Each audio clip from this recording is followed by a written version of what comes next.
Hello and welcome, ladies and gentlemen, to the MotorMotion E-Series Mercury Walch TCR Cup. And we are back, continuing our run of good form in 2025, and it is time for one of the most exciting times in 2025. It is the Season 4 of TCR Cup, and we are very, very much looking forward to getting into what's going to be quite a different approach to TCR than we've seen in the past. Previously, it's been multi-make. We've had all sorts of Group 4 cars. Today, we've got one make series for the entire season, and tuning is enabled. It's going to be a good one. First, let's talk about the sponsors of this season.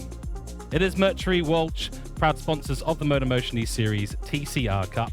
For any commercial printing, digital printing, direct mail, label printing, large format printing, or packaging, head over to www.mercurywalch.com.au. Massive thank you to them for sponsoring the TCR Cup in Season 4.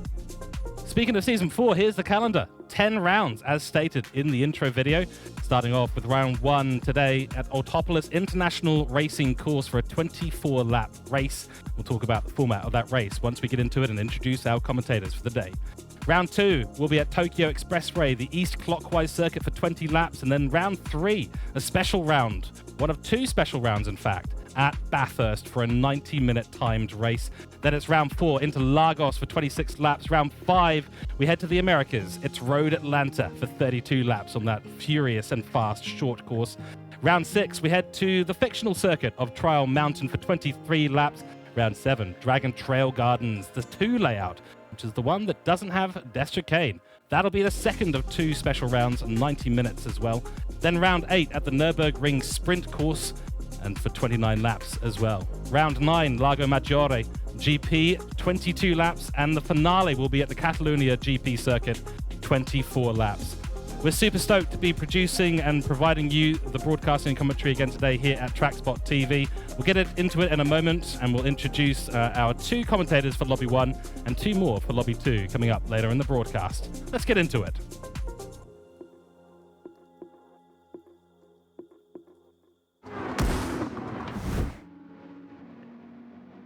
And in the comments box for Lobby 1, it'll be myself, George Cooke, and joining me will be the tyre whisperer himself, Andrew Scott. Andrew, it's a brand fresh new season, Season 4. Lots of new things in the format for us to discuss and talk about throughout today's Lobby 1 race. But it is a pleasure to have you back in the commentary box. Welcome.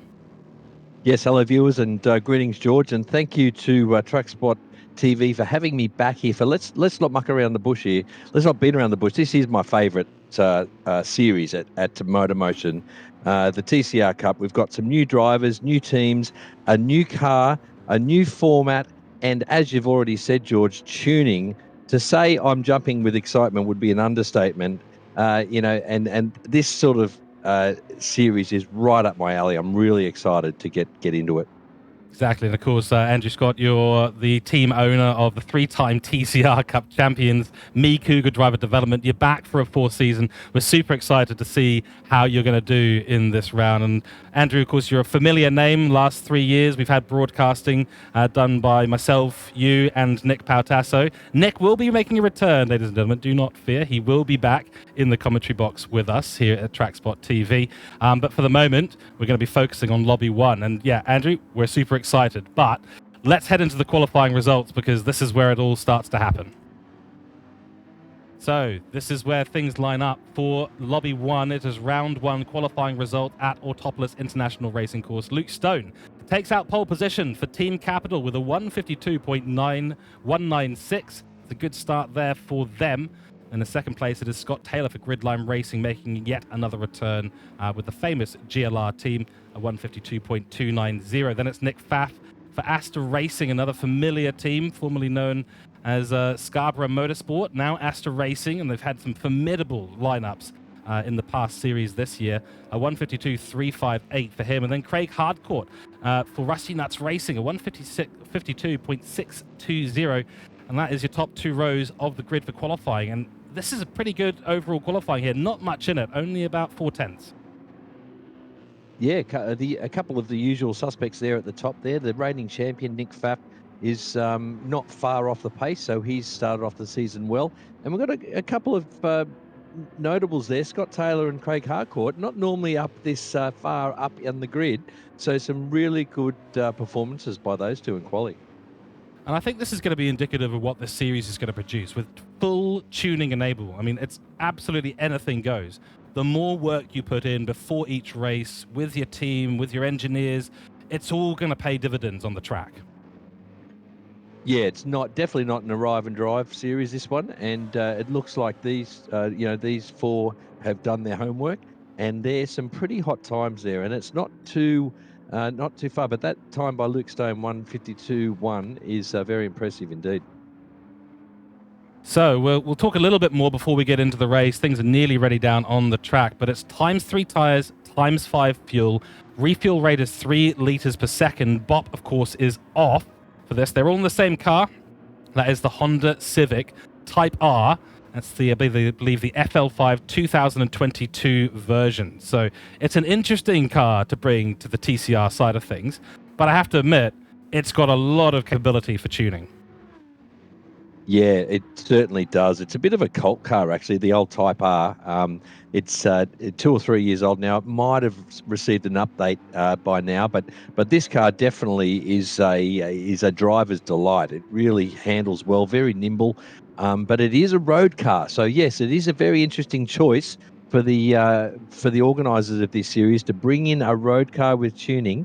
But trust me, they are, once you set them up correctly, they very much feel like a race car. Excellent. So for Lobby 1, we're going to have, we've got an interesting interaction with the lobbies and TCR. For those who've watched before, you'll be familiar with that format. We have a round-robin system where the teams rotate between Lobby 1 and Lobby 2. So they're not split up traditionally like a Division 2, Division 1, or any kind of grouping system. So this is going to be a round-robin all the way through the season. In Lobby 1 today, we're going to have Asta Racing, Black Rose Racing, Gridline Racing, Mad Turtle Racing, Rusty Nuts Racing, and Team Capital. And you'll see the remainder of the total of, I believe that is 12 teams over in Lobby 2 once we get over to that. But for now, Andrew, I think we're pretty much ready to go. So let's jump out on track.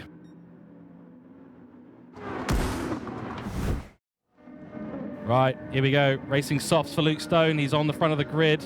Behind them, Jansen, Mr. Sam, Captain Snooze, and P7, Pacheco making a return to TCR, and that's 5 lights, and we are go for racing.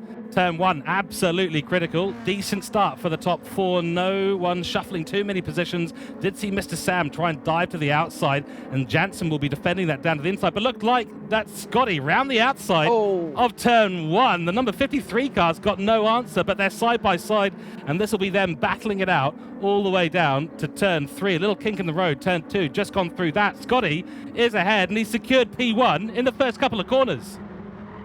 Yes, Faf gave him a little how's your father there into turn 1, and it didn't work out well for Faf, but I tell you what, it worked out well for Scotty there. He inherits the lead. That's amazing. It looks like there might be 1 or 2 drivers with damage because of the concertina effect back down through the pack, but nothing severe. No one got turned around, and they're all line astern now, and they're going to sort themselves out now in the first lap or 2.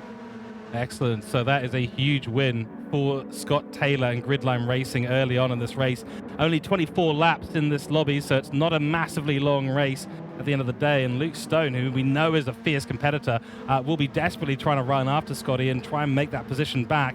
Here's Nick Pfaff for Asta Racing. Now down the hill. Tricky braking though in this one, but if you get it right, you launch yourself back and out up the hills. You can be full throttle as you exit this part of the track. It looks like he's got a decent enough run through there. Behind them, it's Jansen for Mad Turtle Racing, the 89 car, making a little bit of progress. He's a South African driver coming in to our Australian and New Zealand series. Lovely to have the extra people in, and he's got Cruising right next to him. So the 2 Mad Turtle drivers battling it out at the moment. Let's look down the rest of the field. Mr. Sam in P7, followed by Mark Pacheco. Great to see Pacheco back in this lobby, and I believe he's driving for Gridline Racing this season in the 773 cars. You can see on the windows. They pass the final corner and down onto this main straight. Shane Attard and Captain Snooze, P10 and P9 respectively, and then it's Hogues down in P11, rounding out the field in the number 97. So good little bit of action all the way through the grid right now. We're on to the second lap. Let's talk a little bit about how these cars are going to perform as we see someone fly off the track. Jansen's off. Oh, dear. Jansen's off. He got maybe a nudge from his teammate there, I tell you what happened there, George. We've got one teammate on softs and one on mediums, and he's dived in, and yeah, the old multi-2-1 should have been at play there. But poor Cruisin dived in on softs and didn't realise that his teammate was on mediums, and he's given him a tap off into the sand. Dear, oh dear, that's not what you want early on in the season for teammates. With the medium tyres on, of course, you'd expect that you'd be letting the soft runner go, but the braking zone's massively different between the cars when you've got that differential of tyres. Scotty is on the racing softs. He's our race leader still, with Stone chasing after him. He's on the softs too. So it looks like all the top runners have decided softs is the play. You have to use the softs at least once during this lobby, but you've also got to look after them. Oh, you absolutely do, because you know, the supercomputers are telling us that maybe a two-stop is the way to go, and you run softs the whole race, but you are going to be leaking oil at the end of your 8-lap stint if you don't look after those softs early on. So as we said before, fuel and tyres going to be absolutely critical throughout each of these races. Rusty trying to get a little bit of a move. So Luke Stone has fallen away from Scotty. Rusty, though, Rusty Nuts Racing, has not let him go at all, which is great. So Craig Harcourt absolutely on the ball at the beginning of the season. And for Rusty Nuts Racing, who weren't really that interested in results in the past couple of series this year, looks like this might be swinging their way. Might have a absolutely super engineer in the background doing some amazing stuff. Now, I tell you, a little bit of a slide though, and he's off. Is that a bit of a curse? It's not a curse. He's caught it beautifully, in fact. Crikey, that was close. Almost cursed him immediately, so he'll be under pressure from Nick Pfaff, but Pfaff wasn't making a lot of progress, but with the tyres now going to be pretty dirty from that, it might be a matter of if, it might be a matter of when, not if now.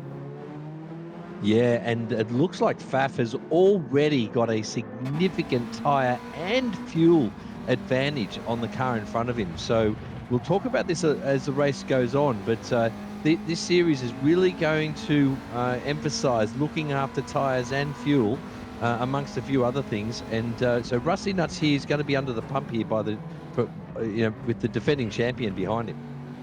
So talk to us a little bit, because I know, obviously, don't give away any secrets. You are, of course, racing in this season, but what are the key things that these drivers are going to be doing to these cars? They've got 280-odd brake horsepower, so they're already pretty powerful. It's really going to be about suspension geometry and anti-roll bars and such like that. It is. You've got to set the car up suspension-wise so that it behaves nicely for you and it matches your your style of driving.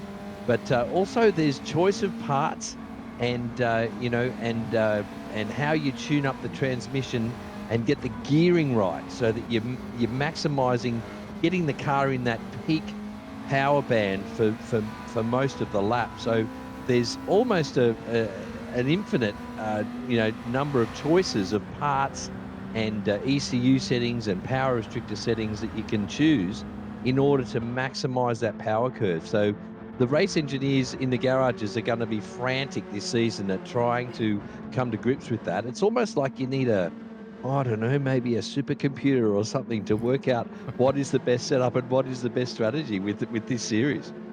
Hugh Ando, the specialist supercomputer salesman. We just seen a lovely overtake by Mark Pacheco on Cruise and made it through beautifully in turn one. That nice blocking move you can do on the inside line to stop the person you're overtaking getting back around the outside. That curb runs out on the entry point very, very quickly in turn one. He secured that beautifully before we get through turn 6. And then behind him, Captain Snooze decided, I'm not going to snooze on that one. I'm going to take advantage, and we're going to take Cruisin as well. So that's Cruisin losing 2 positions in rapid succession.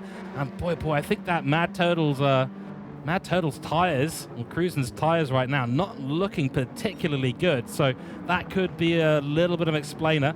Up and around the hill we go, down, very tricky acceleration zone. If you get that right, though, you're launched all the way down to the next braking zone. Yeah, Cruisin's tyres aren't looking good. He might have over-temped that front left already, and we'll talk about that as the race progresses as well. The tyre temperature is crucial in this race. But Captain Snooze, George, he's got damage. He's got damage on the rear. I think he was one of the losers in that little concertina effect into turn one, lap one, with Faf getting into Scotty, and poor old Wakey's got some damage on the rear aero. Oh dear. Okay, so yeah, that concertina effect certainly caused a few issues. So I think it's one of those things at this track, getting that braking zone absolutely right when you've got a big train of cars ahead of you. I mean, you're adding 50 meters, you know, two meters per car. Add 10 or, well, I suppose it's if you had 20 cars on the grid, but we don't because it's Gran Turismo 7. But add 10 cars in front of you, and that's 20 meters right there. You've got to really adjust, and yeah, as soon as one person makes a small mistake, that's really it, and suddenly you find yourself being pushed off, which is what we thought happened to Jansen. And it may be that it wasn't Cruisen's fault at all. It could have been another from around there that was the one who made the mistake. We'll keep an eye out to see who's got front damage. That said, Cruisen did seem to be in the position that it was maybe though he was the one responsible. Mr. Sam still making some progress on Captain Snooze now, though those guys who did overtake Cruisen now making some progress. Jansen back up into P10. I think he was dead last at one point, though Hodges is sitting around in P11, and he doesn't look like he's having a great time so far. No, I think he's had a little moment at some point because he's a fair way back. And Jansen there, yeah, he's making his way back to the pack. He's rejoined actually onto the back of Shane Attard, and he's on the medium, so he could now that he's gotten past his whoopsie, and he's got some clear air and no damage, and his tyres are going to come into the race now compared to those around him. So what are we thinking in terms of tyre life here? Obviously, it'll depend a little bit on how you're driving. Oh, Captain Snooze has made a big error as we head into that final section in turn 15. He's managed to rejoin safely for the most part. Still holding that damage, and that aero loss is obviously causing him some problems, especially into 15, where you really need to lean on the aero of the car, lean onto the mechanical grip, and he's suffering a bit on those front tyres. He's got rear aero damage. That's not looking good for him. That mistake was massive, and a big cut of the corner as well, just to top it off. Hopefully he doesn't get a penalty for that. Strong penalties are enabled this season, so do not cut the track. You will get a big slap on the wrist for it. So what does this mean in terms of Jansen's tyres? He's obviously going to be able to run quite deep into this race. The soft tyres, or some people are getting towards sort of 60% of their tyre wear, which, if I'm guessing, means that we're going to see some pit stops around lap 10. Yeah, lap 10 or even earlier. But Jansen on the mediums, he is bringing the one-stop into play. So he could attempt a one-stop here. But the required tyre being soft is really going to make that one-stop strategy hard to do. He's going to have to go long on these mediums and then try and do upwards of 10 laps on softs, which may be nigh on impossible today, George. I can tell you from experience. Well, I mean, Autopolis as well. Lots of high-speed sweeping corners. It's going to be an absolute tire killer. I mean, that one we've just gone through there, I believe that is turn 8 and 9. Technically feels like one corner, but is actually technically 2. Little move up the inside, and Shane Allard's going for it. That's a good move. He's blocked out Cruisen. Cruisen's going to try and the sweep back, but he's not able to get the accelerator on early enough. It's so tricky to be overtaken, and if you're pushed to the outside of turn 11, because of that off-camber downhill exit zone, you really have no chance of a switcheroo.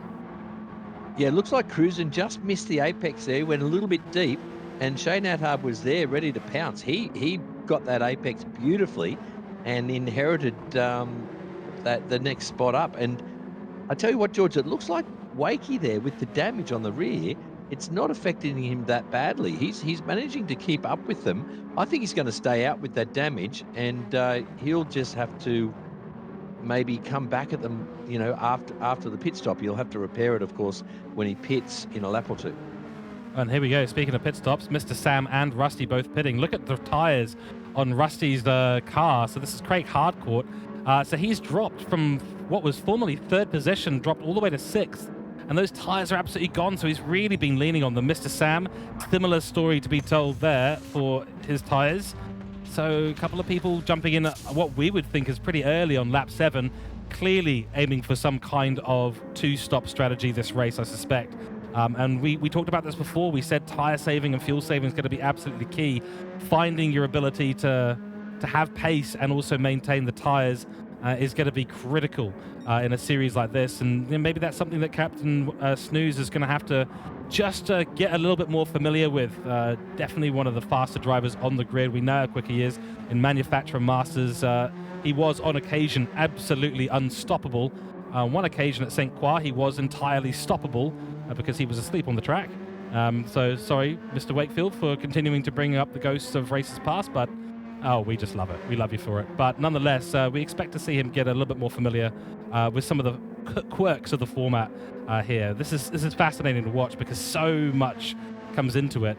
It's not just the track, it's not just the car, it's the setup of the car, it's every little thing that you can do, and then it's all the rest of it is down to the driver's ability to whisper to those tires some sweet nothings. Yeah, there'll be some winners and losers today. And as we've seen there, Rusty's just pulled in to pit on lap 6. So he's committed to at least a 2-stop, maybe a 3-stop race. But I tell you what, someone that's getting it right is Scotty. He's out there in the lead. Is he gapping Luke Stone still? He is running away with it, guys. Scotty is putting on a show here today. He is really doing well. Let's have a look at his tires and fuel maybe. They're looking okay too. He's going to probably pit this lap and go for a 2-stopper. Let's see what he does. But he's got a decent lead there, doesn't he, George? He's doing fantastic. And look at the times on the timing sheet. Incredibly consistent. He's got the fastest lap under his belt as well. That was the lap 3 to really escape from Luke Stone. He's got better tire life than Luke Stone right now. What's the fuel like? Yeah, more fuel as well. So, yes, GLR's access to a supercomputer from a team who will remain unnamed for the sake of the competition. Clearly getting the right information. They've done the work. They've figured out what needs to be done. And having this kind of pace and still holding onto your tires and holding onto your fuel, this is absolutely top driver stuff. And this is going to be good for gridline racing. If this is the kind of form they're bringing to this season, boy oh boy are we in for a show, especially once we get a combination of gridline racing and me Cougar, which is going to be absolutely fascinating. I think that'll be coming up in future rounds at some point. But you know, at the end of the day, we say that Luke Stone's got less tires. He does, but it's not that bad either. He'll probably still make it at least one more lap, though. Might be a couple of thoughts about bringing him in. Yeah, he might have got the call to box, I think, because on lap 8 now, he doesn't really need to go any further. So if he pits now, he'll be perfect for the 2-stop strategy, and I think that's what the leaders here are going to be doing. Now, the man who's doing incredibly well on the tyres and fuel as well is Nick Pfaff. Obviously, at the start, wasn't necessarily the best way to get off the line, but he's been nice and conservative. He's consistent on the lap times. He's not very quick at the moment. As we see, interestingly, our leader has come into the pits, as does Luke Stone, as does Nick Pfaff, and the second driver in gridline racing, Mark Pacheco, is now inheriting the lead of this race. His fuel is not a lot, but his tires are looking decent. And look at the flurry of activity in the pits right now. Everyone's decided lap 8's the time to do it. Yeah, Pfaff was doing pretty good on fuel there. With the refuel being 3 litres a second, it's going to pay dividends now in the pit stop. He's going to have a much shorter pit stop than the cars around him.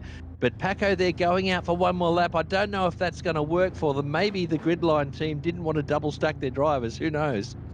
I don't think that's like a thing in GT7. But anyway, so Paco stays out. He inherits the lead, and this will be his in-lap. Let's see if he loses any time or maybe gains some time, because you're right, George, his tyres were looking pretty good still. Yeah, so racing softs again for Nick Pfaff. Scotty's on racing softs as well. Looks like the gap has come down ever so slightly there. Pfaff has taken a lot less fuel on board, so I think Scotty's going to be trying to extend the stint a little bit. That'll explain why he's lost a little bit of time in the pit stop. But Pfaff wasn't in second. That is true.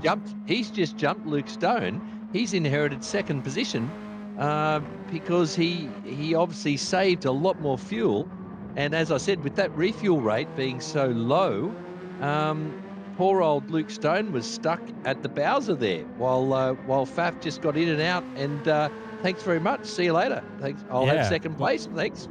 Well, I think it looks like Nick Pfaff has taken on less fuel than either of them. Scotty's up at nearly 75%. Luke Stone's at, 85%-ish. And Pfaff is sort of creeping towards the 60% mark, I think. So maybe a combination as well. He saved fuel decently well.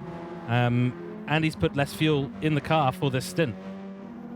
Okay, yeah. So Luke Stone looks to have overfueled there for some reason. I'm not sure what he's getting at there, but maybe he won't need to refuel again this race. But he's going to be carrying around all that extra weight now for this stint. So I don't know whether that's the optimal way to do it.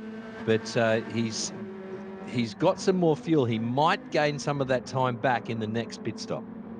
Yeah, I think he will, and that might be equivalent to a position, but generally speaking, you want to run these cars with as little fuel as possible, keep the weight down as much as possible, and that way your car's just a little bit more maneuverable, a little bit more lively. So as we head on to the 10th lap of a 24-lap race, we've got Pacheco and Jansen both in the pits at the moment. Medium tyres on Jansen, likely to get replaced once he's put the fuel in. How much fuel is going to go into Pacheco's car? Let's see.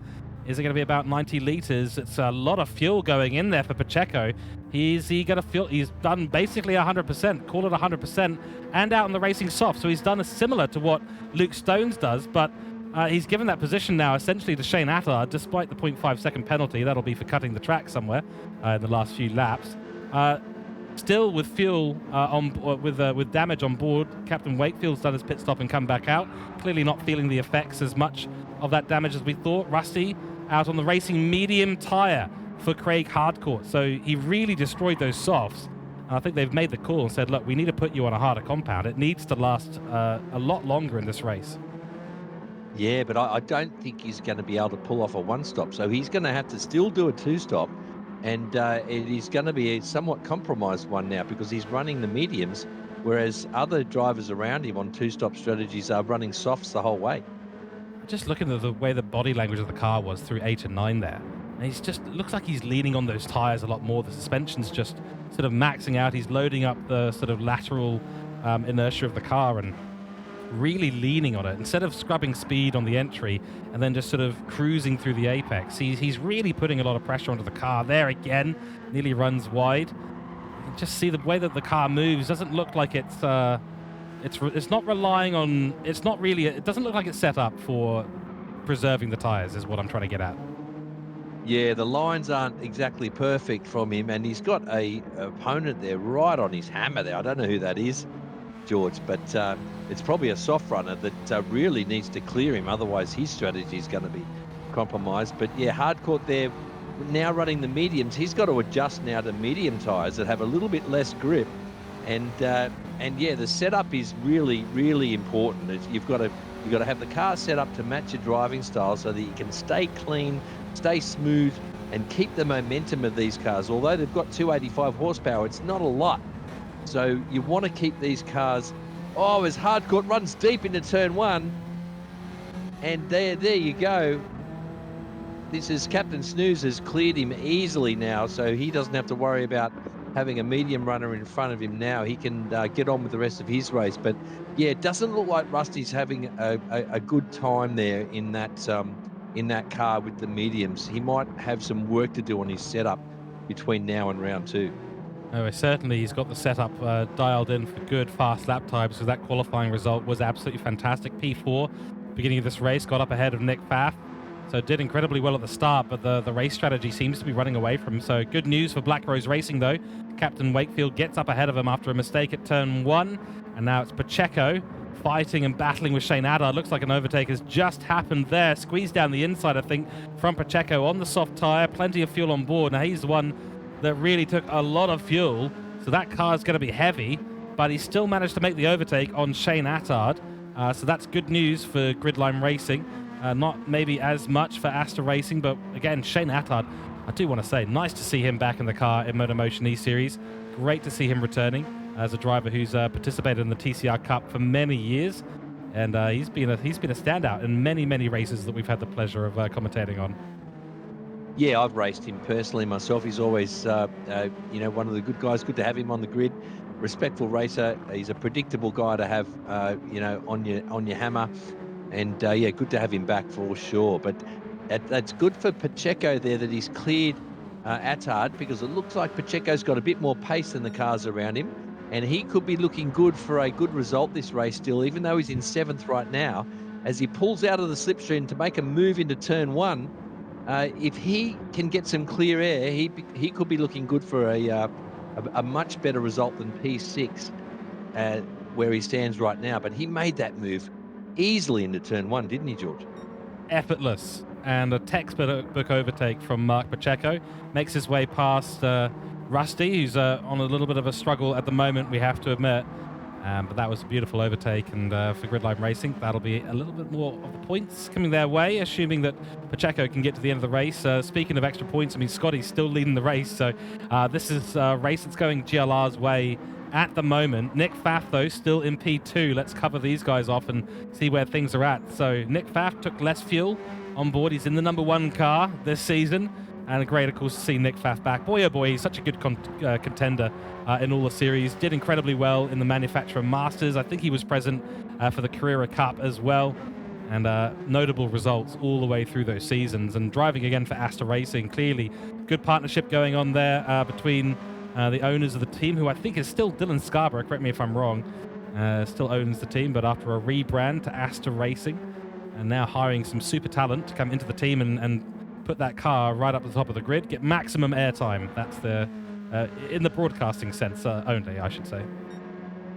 Yeah, not over the chicane or anything like that in Dragon Trail. But yeah, Nick, good to have him back. He's a stalwart of the series. He features prominently in the Wall of Champions on the MotorMotion website. So he is a very, very decorated driver. And as we said, wearing the number one, the reigning champion. He's going to try and rein in Scotty here, but he could have his work cut out for him. I tell you what, Scotty could be the man to beat here today. He inherited the lead in turn one, lap one, with a little bit of ironically, a little shunt from Pfaff from behind. And he's run away with it. He has not looked back. And you can see the setup of the car there. He is running as low as you can go. There could be a few cues here, a few little clues here for the competitors. Look at that rear camber, George. Oh, that thing is aggressively rear cambered. Unbelievably and it's running, so. Yeah, and yeah, this might help out some of the other teams here. They'll have their spotters definitely on track looking at the cars as they go round. But look at this, his tyres are looking great, his fuel's looking great. Look at that consistency in lap time, 52s all day. He's set the fastest lap of the race. He's going to be a hard man to catch, even for the series the defending champion.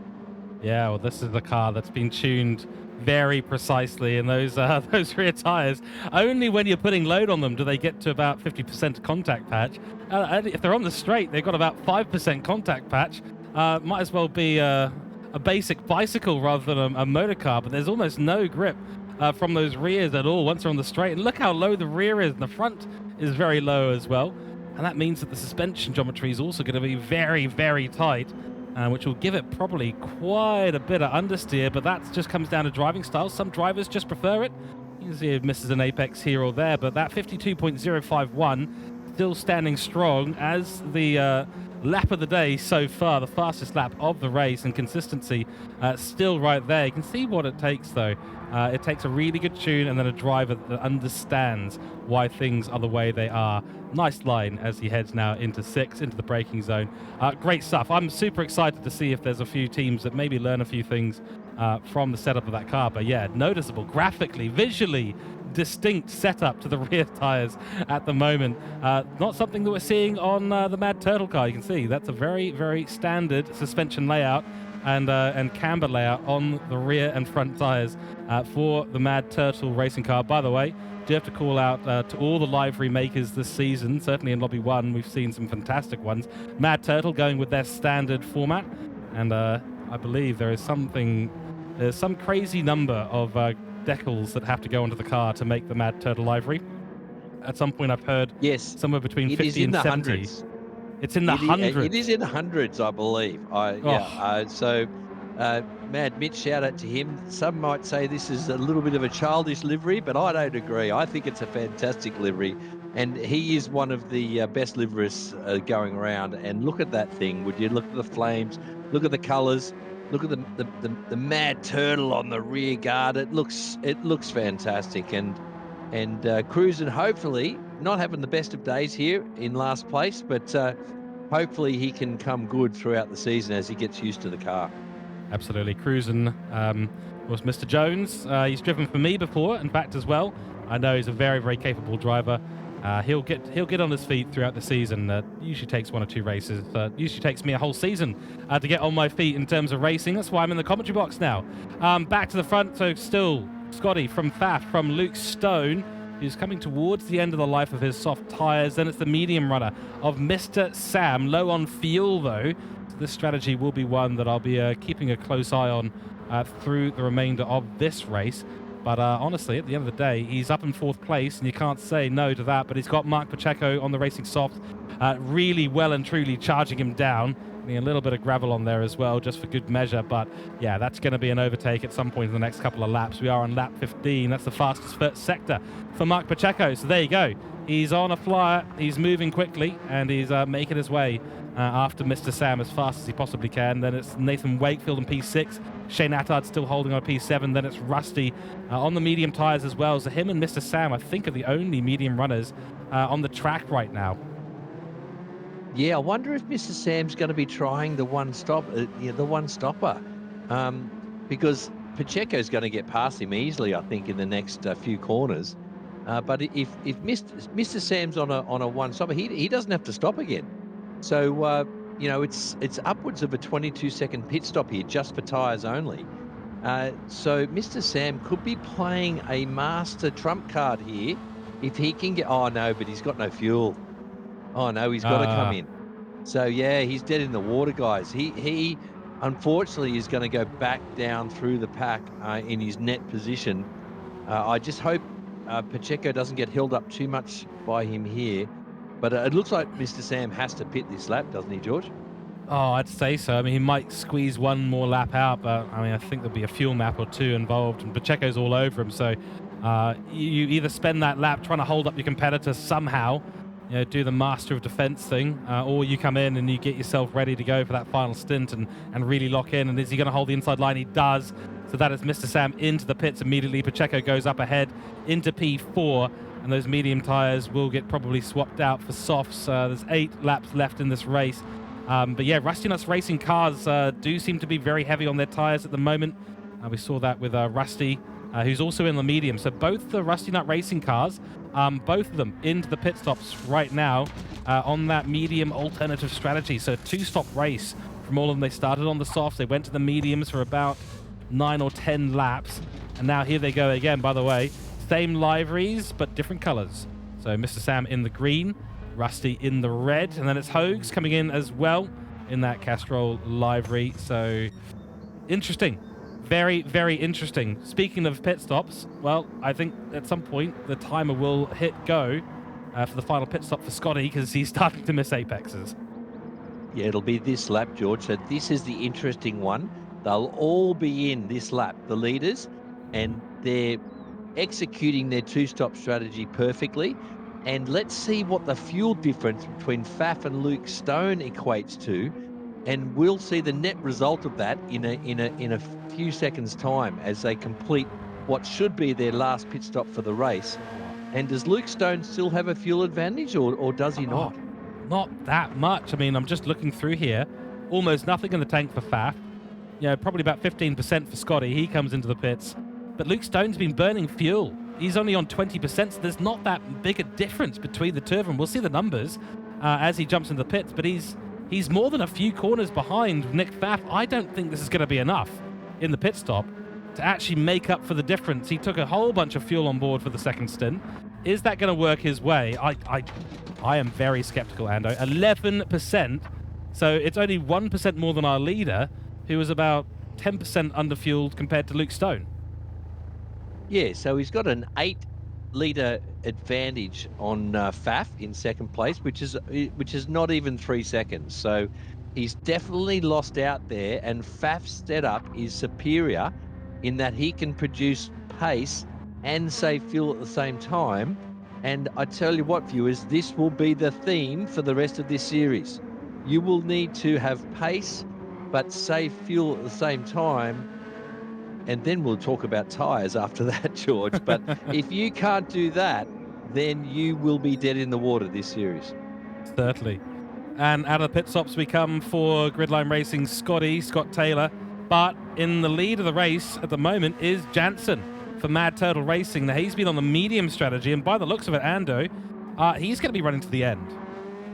Yeah, now we've got Jansen there on the mediums. He's got enough fuel to get to the end. And, yeah, he's not in the best of positions because he's got Scotty right on his hammer, and he's got worn mediums and not a lot of fuel. But, look, I don't think he's going to win the race, but he might pull a rabbit out of the hat here. Well, this could be a much improved result because he was obviously involved in a little bit of action with his teammate and the several others at turn 1. Didn't work out too well for either of them.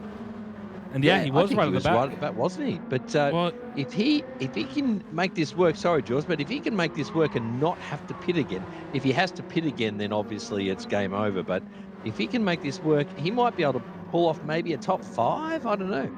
Yeah, I think top 5 is entirely possible. And that's literally what I was about to say. I mean, he's gone from essentially what was the back of the grid. He won't win the race because look at where Scott Taylor's already caught up. But boy, oh boy, I mean, it certainly could work out. And we've had a number of people who've made mistakes back down the field. They'll be fighting. And the lack of that 22-second drop in terms of the pit stop is going to be worth it, maybe, for Jansen. So let's see. He might have pulled a turtle out of his hat, so to speak. He'll lose the position here into turn 1, most likely, to Scotty. Let's keep an eye on this. Look at that pace difference, I'll tell you what. Yeah, Looks he's like, really running away with it. That is not a turtle. No, that is a hare. The cars have a choice of parts, so they have a totally different tune to each other. So it looks like the turtle car has a bit of a pace advantage. Very, very But he's got a interesting. tyre disadvantage. Yeah, George, that's right. Look out. Well, I tell But you, he swoops around the outside. He's going to make this work, is he? Oh. No. Is he going to dive in there into the hairpin? Yes, he does. The soft tyres prevail. And even though he had a bit of a pace disadvantage, he's managed to get through, but it wasn't as easy as he would have liked. It looks like the turtle car has a really good straight line speed, George. Did you see that down the main straight there? Oh, yeah, absolutely. No, he started to really accelerate, got into that sort of 5th, 6th gear area, and then just absolutely disappeared. World's fastest Indian kind of vibes. He's the mad hare, not the mad turtle. I think that may be the irony there. If you put a mad turtle and a turtle in a race together, who's going to win? It's not going to be the one that's slow and consistent. It's going to be the mad turtle. But yeah, certainly fascinating choice of setup. And it's one of those battles, the eternal battle of fast in the corners or fast in the straight. And I'm super excited if Mad Turtle are taking their setup in that kind of direction.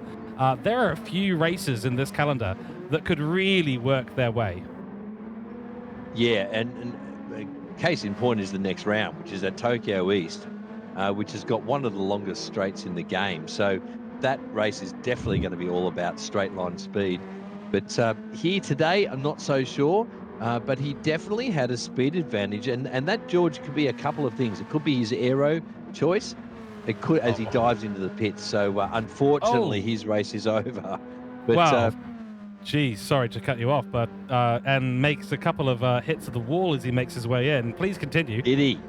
Oh, that's unfortunate. But he's going to definitely drop back into the second half of the field now that he's had to pit again. But yeah, unfortunate there for Mad Turtle. But the pace advantage could be because of his aero setup. It could be because of his gearing. It could be because of his choice of tuning parts. So they have a unlimited choice of which parts they fit and which they don't. And they can produce a power curve that looks nothing like anyone else's. So combine that with their gearing ratios, there could be some very, very disparate top-end speeds at the end of each straight in this series. And this is why we are so excited for a 10-round series with full tuning enabled. Get your parts, get your tuning, get your settings all in there, and it will have a big impact on how the car performs. And you've got to bear in mind what your competitors might be doing as well. The team that's getting that right the most so far looks to be Gridline Racing's Scotty. Pacheco chasing down Luke Stone now at the end of this race. They're both on more or less equal fuel and equal tyres. And I mean, Andrew, I'll tell you what, that's not worked out for Luke Stone at all. He's still as far behind Nick Pfaff as he was previously, and that big refuel at the beginning, at the first pit stop, has not worked out for him this race. And the guy who, he's the guy who qualified on pole, so clearly got a lot of pace at this track, but the fuel saving hasn't been something that's been executed to perfection today for them. No, he's obviously got pace. He can produce a lap, but it's going to cost him fuel. And that might be fine for quali, but in the race, it's going to cost you time in your pit stop. So it looks like Faf got it right. Scotty most definitely has got it right.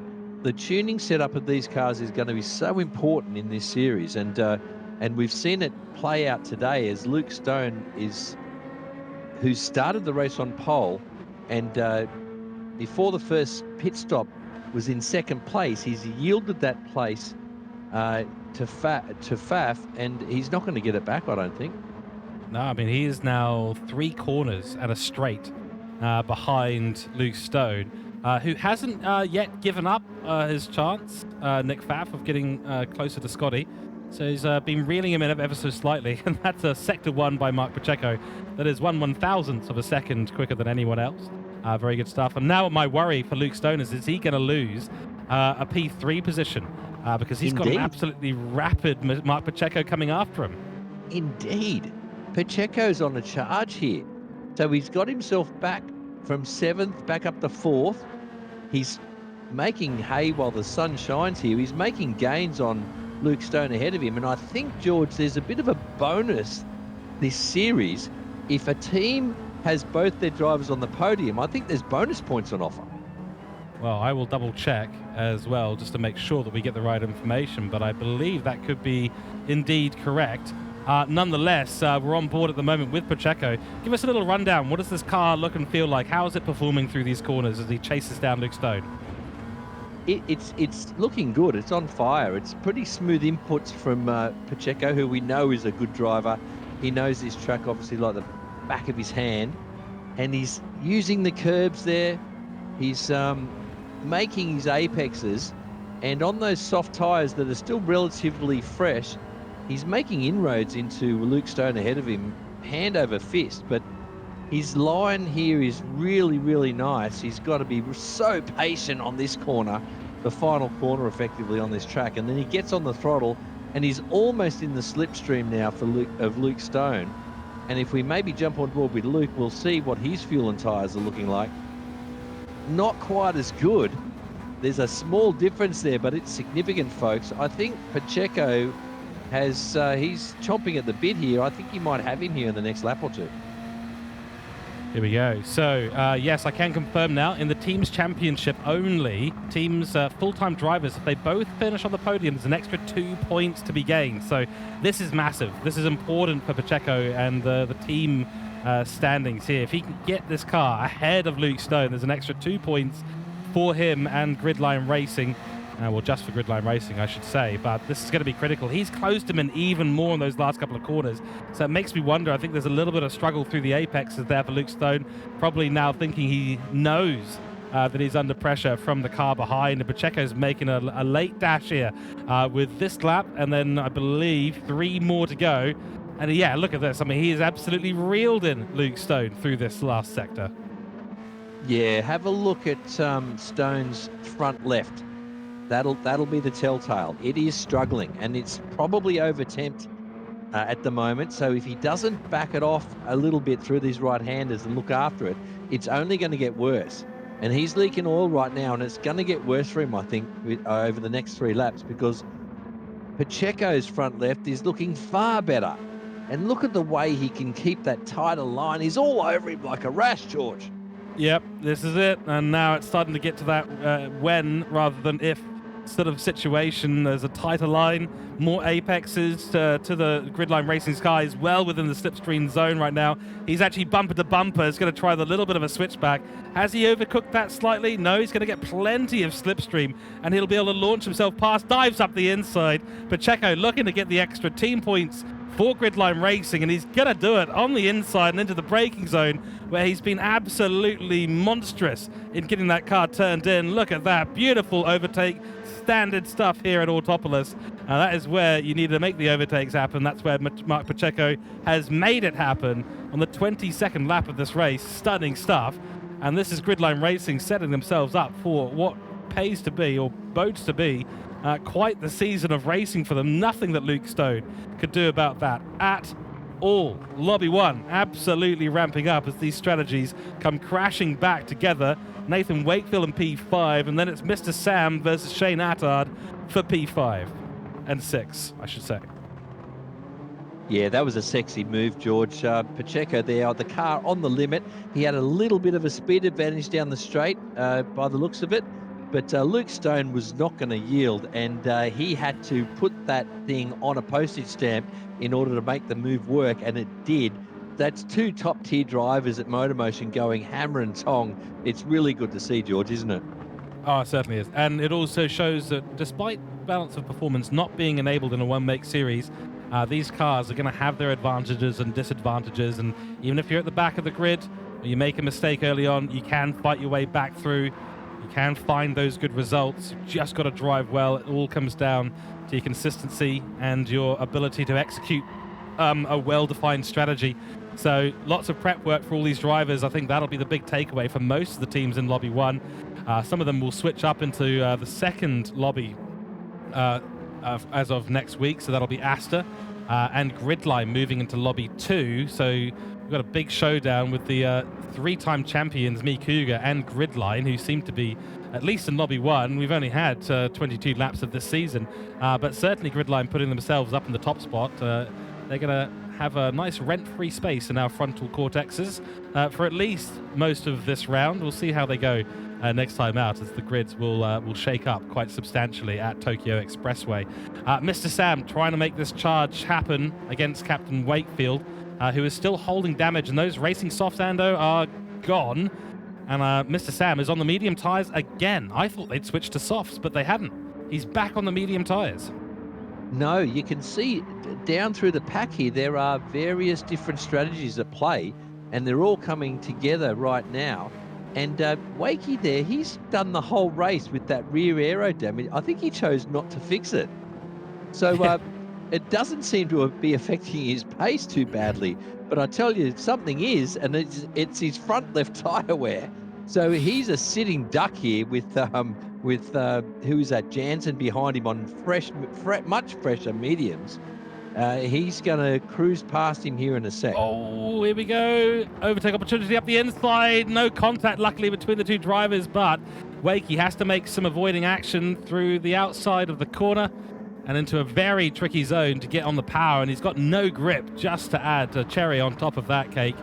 And that is an easy overtake for Mr. Sam, an aggressive one, but he put the car there and forced the Black Rose Racing car offline. That's how you make an overtake, and it's very, very well done. So Mr. Sam on worn mediums overtaking the racing softs of Wakey, who can't even make a corner. He went off there earlier in the race. The tyre life is just absolutely shot. And then he's got another soft runner and Shane Attard behind him. We're about to be on the final lap of this race. We'll keep on board with this battle just for a little bit. I think Wakey's going to lose another position down the straight here. Oh, contact between the two cars. Yeah, Wakey's going backwards through the field here, unfortunately, because once you get those front tyres at that sort of tyre wear, they've got no turn in, George. They've got no grip. You've got to be so slow at each apex, and your braking's compromised. Everything's compromised. So he's going to lose another position here on the final lap for sure. As he goes onto the grass, and has Attard got a run on him? No, he doesn't, but Attard's just sitting there ready to pounce. He's going to make his move at some point, I'm sure. Oh, crikey. Well, we've talked about this so many times, you and me. At the end of the day, you've got to look after the tyres, because they're the things that give you the acceleration. Goes. Yeah, acceleration, braking, turn-in, everything is the tyres, and that is a good move attempt by Shane Attard. No, he's sorry, George. He's still, they're still going at it. Yep, no, it was a good defense on the outside by Captain Wakefield. He can only defend the outside, so it forced them to the inside, but this is going to be game over, I suspect. Does have the inside line, shorter run up to the top. We've got to switch over to our leaders in a second here, but yeah, no cigar there for Shane Attard, and he's only got a few more chances to go. In the meantime, down the main straight, it is Scott Taylor. Barely any fuel, but that is a race so well executed. Round of applause. Overtook our pole sitter in turn 1 of lap 1, and then a massive consistency all the way through this race he showed. And look at where he's finished in P1. Nick Pfaff, valiant effort there. It was that pit stop that he executed correctly. That was the key. And Pacheco has, of course, got Luke Stone. So that is 2 cars for Scotty's Gridline Racing in the top 3. Great result for that team. Luke Stone across the line in 4th place. Let's go back to our battle. Mr. Sam P5. Is there an opportunity for Shane Attard? This is the last battle that's happening out on grid. I think Jansen is going for it as well, but will it be? It's a wide line, super wide line, maximizing the speed. No, I don't think it's going to work for Shane Attard. Across the line they go. No cigar there. Rusty can't make it past Jansen either. And that is it. Let's go to our results right now. Whoa, that was a fantastic race at the end. All these strategies came crashing back together. But for the man in the winning spot, Scott Taylor, he didn't have to have any crashing. He didn't end up with any modifications on the fly to his strategy.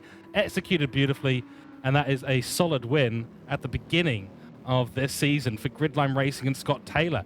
Then it's Nick Pfaff and Mark Pacheco. Pacheco had a wonderful drive back through the grid and a fantastic overtake on Luke Stone at the end. Sees him with a fantastic haul of points, equal to Luke Stone because Luke Stone was our qualifying sitter in P1 at the beginning of this race, and down 3 positions by the end for Team Capital. Then it's Sam Robertson and Nathan Wakefield. Absolutely fantastic opening race here at the TCR Cup.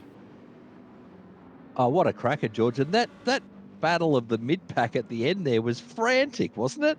I don't think we were able to catch all the action, but the minor placings there were up for grabs all through the final sector of the final lap. It was a cracker of a race. I really enjoyed that.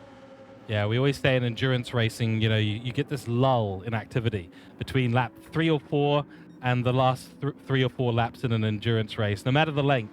There's sort of the doldrums in the middle of it. But then the tapestry of strategy starts to weave its way back together right towards the end, and you see these monumental battles going on. Shane Attard on much fresher softs, fighting Nathan Wakefield, who held on beautifully, let's be honest. I mean, he was in the worst position, arguably, out of everyone on the grid, but he held on incredibly well. Couldn't hold off Sam Robinson, but held off incredibly well Shane Attard, who races very, very fair, but when there's an opportunity, he smells blood in the water, he goes for it.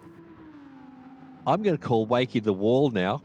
He is the wall of defense from now on. Like, I mean, I'm going to tell you now that he's my driver of the day. Like, he got damage turn 1, lap 1 at the start of the race, and he chose not to repair it. He carried damage the whole race and managed to pull off P6 with a massive defensive effort, which from what I've seen was all legal. There was no blocking. There was no illegal moves there, George. It was just really good defending, and he's my driver of the day right now. Sorry to. No. I'm quite happy for you to preempt. I'm quite happy for you to preempt driver of the day. Let us know in chat for those watching on YouTube and Twitch.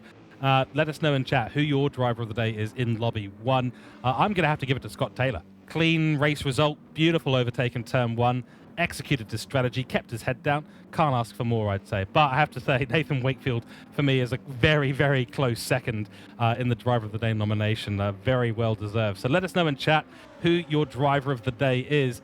Now, we've just opened season 4 with an absolute banger of a race. Fantastic stuff. Andrew, I'm so looking forward to more action coming up. We've got Lobby 2 around the corner. I'm assuming we're going to see some fireworks there too. Yeah, I'm told there's some fireworks there, but I'm really excited for this series, George, because it's something that we haven't seen in Australian Gran Turismo racing before. A series such as this that requires so much planning and and strategizing and the tuning. There's a lot of people going to be involved, and it's going to take a concerted effort to produce a car that's going to be successful. So let's see how it pans out. We will indeed. Big thank you to yourself, Andrew Scott, for jumping in the commentary box, providing all of that fantastic analysis. Thank you, everyone watching in chat. Stay tuned. We're going to go for a 5-minute break. My name is George Cooke. We'll introduce a couple of new commentators who will be taking over for Lobby 2. Until then, stay tuned, get your thinking caps on, and we certainly will, because we've got a lot to think about in terms of the strategy for the next race. We'll see you soon.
Hello and welcome back to the MotorMotion E-Series Mercury Walch TCR Cup.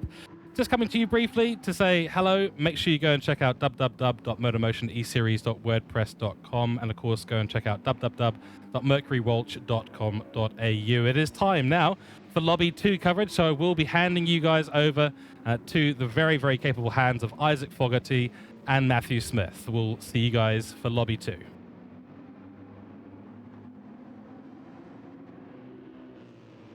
Hello everybody, welcome to Lobby 2. It is of course the TCR Cup sponsored by Mercury Walch. It's Season 4, Round 1 here at Autopolis, and alongside me today is the wonderful man himself, Matt Smith. Matt, how are you? G'day. Yeah, I'm definitely excited to see some TCR racing. I was tuning into the first race earlier and it was a lot of fun, so to be in the box for the second race, definitely looking forward to it.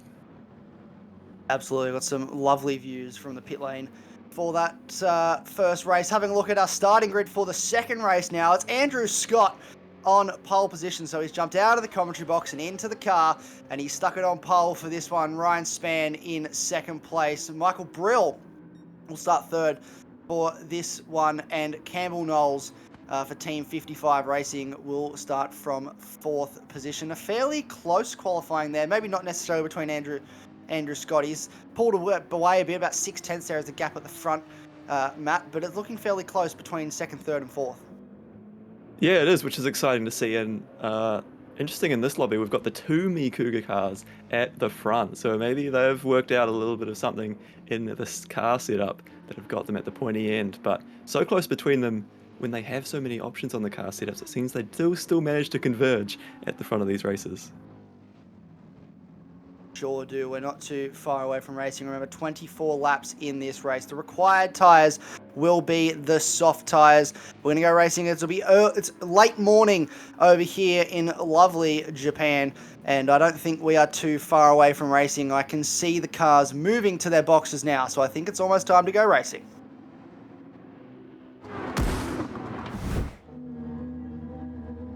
Here we are. The lights are coming up. We have 5 lights. We had a little jump start there from Spanny, but they're all underway now. Ryan Spann will fall back now. A couple of cars getting up into the leading positions, but it's Andrew Scott that leads the way into turn 1. That's a lovely move up the inside from Motorsport 23 on the inside into turn 1 through turn 2 now. The run down towards turn 3 for the first time in this race. They're going to do it 24 more times after this. Heavy braking. Andrew Scott, he has pulled away from the front, but we've got multiple cars side by side through turn 3 into turns 4 and 5. Martinetti, a great start from him up into 5th place now. Looks up the inside of Dubezzo, makes it stick. Yes, he does. Motorsport 23 still holding on. Martinetti up into 4th. Now that was Luke Spann, the overtook.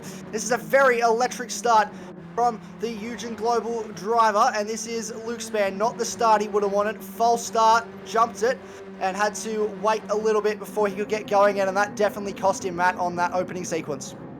Absolute disaster to start the season with something like that, as all the battlings are going on in the middle pack, aren't they? And it does leave Ando without his teammate at the front. They might have been thinking about how they can work together at the pointy end, but instead it's just Ando just pulling away, in fact. So here's the opposite, really, between the two teammates. He's got an absolute blinder, now got a bit of a gap, settle into his rhythm. As we know from watching the first race, it's all about tyre wear and fuel consumption, as well as trying to have the pure car speed. It's all about that's emphasis on the tyre wear and looking after the fuel in this series. Obviously, we're really focused on the tuning and how you set up the car, and then what you look at in terms of strategy. How do you look after these tyres? We saw in the first race some drivers going for that very aggressive camber setup. You can look at how low some of these cars are set, especially that Cooke car. This is now Luke Spann looking to claw back some positions. Looking at the back of Martinetti, he's ranging up on him. Look at the speed difference he's got in the slipstream on the Eugene Global car. Down the inside into turn 1. Can he get the move done? I think he's already pretty much nailed it. And we've got Martinetti off the track. He's going to spin. That is the Eugene Global car facing the wrong way on the outside of turn 1. And he will not be happy about that. It was very frustrating. Ran a bit wide through turn 1 there. And that's just cost him a lot of time. He's down the back of the pack now. And what a disaster lap too. Matt Donetti was going to be one of my drivers to watch in this race. He's got a great sort of pedigree behind him, having won the Carrera Cup a couple of times already, and now it has not started here at the TCR the way that he would have wanted. Lap 2, it's early doors to try and make a recovery. Look at the little track map at the top right. He hasn't lost too much time in terms he could catch back up to the pack, but that is truly a disaster. And really the rest of the pack still very close. Things haven't gone his way in we had the manufacturer masters as well recently, and we was hoping to get off to a better start here at Autopolis, but it hasn't quite been the case. Hopefully he can come back through the field. He's got a very, very speedy Honda Civic, but this is Dubetso sitting in third place at this stage. It's Brill, actually, and I will learn the drivers as I go along. Michael Brill sitting in third. This is a great start from him. He is, of course, racing for Lightning Motorsport. Very lovely. There are a lot of the liveries looking wonderful this season. They're just so much time and effort has gone in. I think I heard in the previous race, I overheard mentioning that one of the liveries has over 100 stickers on. Oh, nice move up the inside from Luke Spann, putting the grip he's got early on in this race to good use. Gets up the inside of Michael Brill, and that's back onto the podium. So that's key for the Me Cougar driving team, Matt, because as they mentioned, as I think George mentioned earlier in the first race, if you get both cars on the podium, that's 2 extra points for your team, and that could mean the difference in the championship.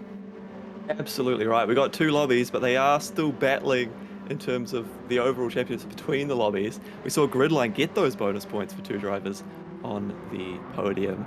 And I'm sure Me Cougar are here to try and think about that team championship again. They've won it in the previous 3 runnings of the TCR Cup, and they want to keep that momentum going and get that once again. So we see a move going, and was there a little bit of a tap there, pushing Skippy wide? Oh, that's very close. That was a little bit of contact maybe between those 2 drivers. This is, of course, Matt Johnson, then the other Eugene Global car. So it's a team of Matts running it on the grass for P1 Skippy. That is a very bold move. That's a flat right-handed corner, I should say. They run into turn 10 now. And this is, looks up the inside. Oh, a bit of shoving wide there from the CP Motorsports driver. That's Aussie Heat pushing Chucky out the way. And that was Blake Durston in the CP Motorsports car. So starting to find their rhythm now, most drivers. Mark Hazeldine sitting down in 9th place at this stage in the race. Is that something you expected from Mark? We know he has a wonderful pedigree throughout the MotorMotion series and across various categories, so maybe just struggling with the setup or the tyres early in this race. Yeah, it could be the case. I know a lot of previous seasons we have seen Hazelden in different championships doing really well, fighting at the pointy end. But this is a new format here in TCR where we have the open setups. There's so many options for them to play with on these cars. It is equal cars. We've all got the Honda Civic Type R racing out there. They all look reasonably different with these awesome liveries, which you were touching on earlier. But yeah, they're equal cars, but completely different performance once they get those custom setups between the teams, and that can be a real difference. Some of the drivers can, turn into the race engineers and start tweaking things and improving as they go, and other drivers, are less mechanically engineering minded and just want to get out there and drive, and so they might have other teammates helping them behind the scenes to set things up, and it can result in different drivers being up the pointy end. And every time I start getting on a little bit of a roll of chatting, someone's out there making contact or making a mistake wide through the corner there from Blue Dog, and now he's going to come under pressure from Brit's Lighting. This is Troy Britnell putting pressure on Graham Splint in the CP Motorsports Honda Civic. This is for the back half of the top 10. And it may not seem like a lot, but there is points, the high finish, obviously, in this race. So if you want to get a top 10 finish to your name, and this is very, very good racing between these two at the moment. Looks up the inside, does a little bit of a fake, maybe to throw off Graham Splint in front, but Troy Britnell not passed at this stage of the race. Will sit in behind again. A lovely presented car. That's the Team 55 Honda Civic, and he's doing a wonderful job. Matt Donetti, you can see lurking in the background on the fight back in that Eugen Global Honda Civic, looking to make up places. He's flying at the moment in the 51 car. But this is Andrew Scott out in front. One of the favourites, I would say, to threaten for the title in this series, and he's doing a great job at the moment. Just walked away. Look at the gap between himself and his teammate, who's back up into second, Luke Spann. So it's back to that 1-2 for me, Cougar Global. That has been cracking driving from Spanny, hasn't it? He's dropped down after that mistake and made up for it.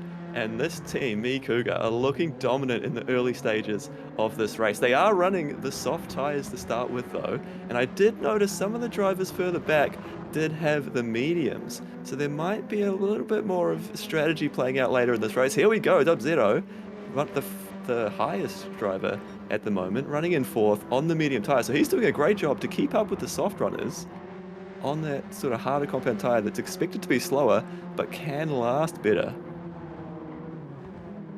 I've been informed it's actually Ryan Spann, not Luke Spann, so I apologise to Ryan. I've been saying that wrong this whole time, and I do not want to offend anybody. I don't want to upset any drivers. This is Michael Brill on screen at the moment, as you mentioned, on the medium tyres. I did notice that the car in front, which is Chris, and I'm going to say this wrong, and I absolutely apologise, where Papa, for Lightning Motorsport, is doing a wonderful job. Look at the two Lightning Motorsport cars side by side into turn 10. This is a lovely little teammate battle. You'd think maybe team orders will play into it here, because Chris is wearing through his tyres a lot more than Michael is at this stage of the race, and he's on softs. I did also notice Ryan Spann not wearing through his tyres anywhere near as much as what Chris has. So cars and they're both on the soft tyre, so there is again that setup coming into play, how much you're wearing through your tyres, and also just looking after the tyres can yield you a massive net gain when it comes to those first rounds of stops. Absolutely right, and in that game, Ando and Spanny are looking like they're going to be hard to beat at this phase, looking strong. We're on lap 5, we're thinking if they want to go for the two-stop strategy, sort of even split in terms of the number of laps that we're looking at. Oh, that looks like, is it coming into the pits already? I was going to say a lap 8, but already at the end of lap 5, we got our first stopper.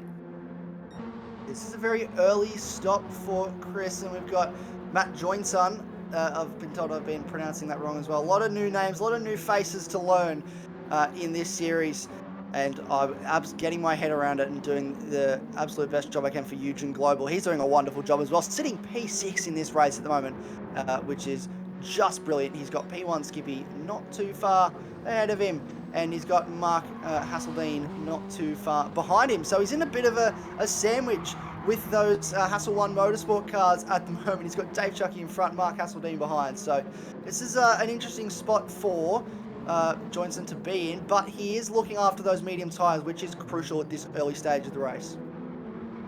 Yeah, and this is where we are seeing a bit of that strategy. Those front runners are all on softs. The sort of second half of the field, we're seeing more of the medium runners, and they're not too far away. So whether they could make that work, go a couple of laps extra on these tyres, and then come back into it in the second half of the race, sprinting on the softs at the end, because of course they do have to use the soft tyre at some point in this race.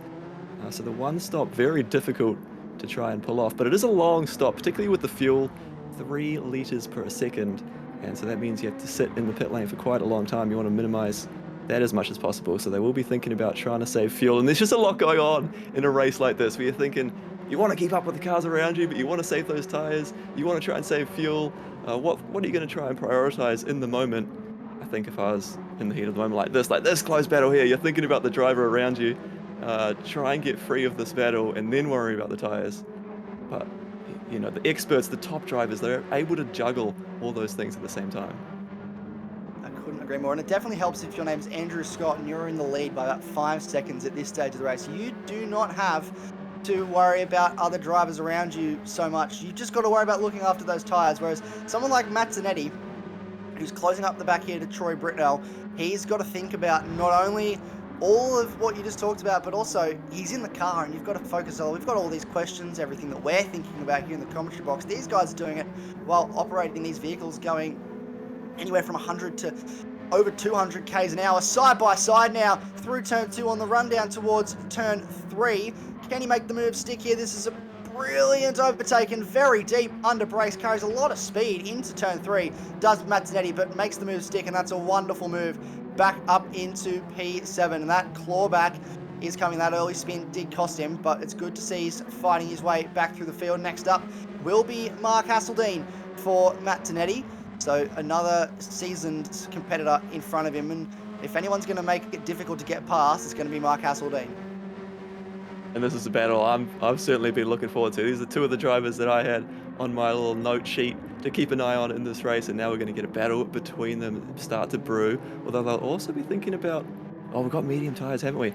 Shoot, there's a lot to keep track of when you're in these cars, isn't it? It's a lot to keep track of just for me in the commentary box, seeing what's happening. And they'll be thinking about this as well. You want to worry about what tyres you're running, and also thinking about what strategy your opponents are on. Because do you want to try and go for an undercut when you're in a close battle like this? Is that something that's on the table, or are they going to try and run these? You'd imagine they're trying to run the medium tyres longer. And at the moment, Hasseldine caught onto the, Tonetti's caught onto the back of Hasseldine. Hasseldine will be checking out his mirrors because he's right on the tail and even showing the nose up the inside and the grass. It's all on lap 7. That was a very bold look from Matt Tonetti. We know that he loves his bold overtakes, but that has to be, with almost 4 wheels on the grass, one of the boldest of the day. Look at, he's just sitting in behind the slipstream now of Mark Hasseldine down the front straight. Can he get the toe? I don't think he's going to get enough of a toe. He's now got the side draft, so he's locked onto the side draft. He's going to roll past. Look at the speed difference and just how strong that side draft can be. Full tuning on these cars, so there could be a little bit of straight line speed difference in how they've tuned the cars there as well. But that moves him up into 6th place. Next up is his teammate in Matt Joinson. I don't think he's going to make it too difficult for him. There might be a little bit of team orders at play potentially if we see Matt Tonetti continue this red hot pace that he's been on. Fastest lap of the race at the moment belongs to Andrew Scott with a 1:52.3, and this is Campbell Knowles doing a wonderful job. Look how low the rear of that car is, just sitting on the ground. If you ran over a curb, I think you'd be detaching the rear bumper. Absolutely right. I have to say, go back to down that straight. I love some of the camera angles we get. Looking down that straight, comparing the speed of the cars.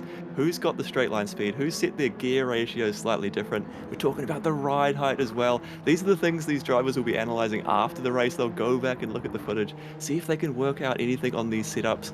We talked about it in race 1, and Andrew Scott was actually talking about some of the camber on the rear tires as well. So any sort of setup things that you can see like that, I'm sure all these drivers will be taking notes. The teams will be looking at how they can improve heading into round 2, and it's going to be such an interesting dynamic through the season if we do see some of these drivers making the changes from round to round to try and find that extra speed. But coming into round 1, they've kind of just had to do things on their own and figure it out. And so far, Andrew Scott has figured it out nicely. He's decided to come in here, lap 8, splitting the race equally by the looks, or at least at this stage. Still got 37 litres of fuel, so he's done a little bit better than his teammate, who had to probably push a bit harder to make the overtakes. And we're actually seeing a lot of these drivers on the medium, so they're all staying out there, except Matt Tonetti. He's in.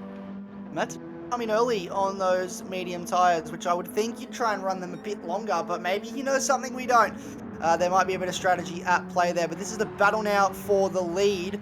As a result of other drivers, including the 2 Cooke cars pitting. This is Campbell Knowles and Michael Brill going at it at the moment for the lead of this race. They won't want to hold each other up too much because they've got to think about those cars that have now come into the lane will have the tyre advantage. So it's about maybe working together here. I know they're on different teams, but you've got to think about maybe working together just to maximise that tyre life, maximise that race pace, and not lose too much time to someone like Matt Tonetti, who is threatening at the moment to maybe come out near where these guys are with the pace. Oh, big dive up the inside from Campbell Knowles. Brilliant piece of mind there from Michael Brill to just open the steering up and go to the outside of turn 10 and let him go. And that is a very aggressive move from Campbell Knowles, but one that has paid off, and he now leads this race. Okay, I think he has caught Michael Brill unawares there. He certainly caught me unaware. I was in shock that he went for that last minute into the hairpin. You were just talking about how they might work together, and Campbell Knowles was like, no thank you, I'll go for this position. I want to lead this race on this lap. And now out in front and doing a great job, you have to say, so far in this race. Looking nice out there in his Team 55 Honda Civic. He's doing a wonderful job. So is Michael Brill. 54s at the moment very consistently for Campbell Knowles. Jumping into the 55s now is Michael Brill in the is the Lightning Motorsport Loctite Honda Civic. And they're doing a wonderful job. I know we say that a lot, but they really are just pushing these cars to the absolute limit, trying to maximize the tire life on these medium tires. You can see he's barely used half. Look at just how little he's used of those rear tires. Obviously, these are front engine, front wheel drive cars, so there's going to be a lot more asked of those front tires, because not only are they turning the car, they're also driving the car. So don't really need the rear tires except for maybe a bit of stability. But there's barely any wear on them. You've almost used half your fronts and you've used like nothing on the rear. That's crazy. What's impressive as well is, as much as the tyre wear, Airborne has also saved more fuel so far in this race as well.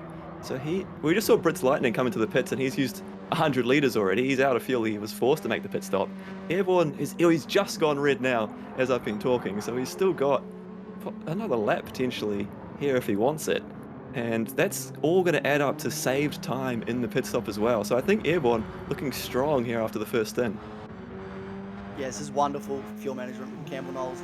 Michael Brill, not as much fuel left in his car. I'd say we'll see him in this lap. And if Campbell Knowles doesn't come in this lap, it'll be only another one, I would suspect. I don't think you're going to get too much more out of a tank of fuel around here.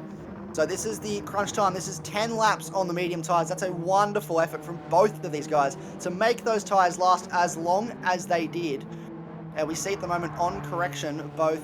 So we've got the top 4 cars yet to pit in this race. That's Campbell Knowles, Michael Brill, Matt Johnson, and Mark Hasseldine are yet to stop in this race. Then you've got Andrew Scott, Ryan Spam, who have both stopped in this race. So we'll be first and second once everyone else comes into the lane. The question for me, as we see Campbell Knowles and Michael Brill into the lane, where does Matt Donetti pop out in relation to these guys?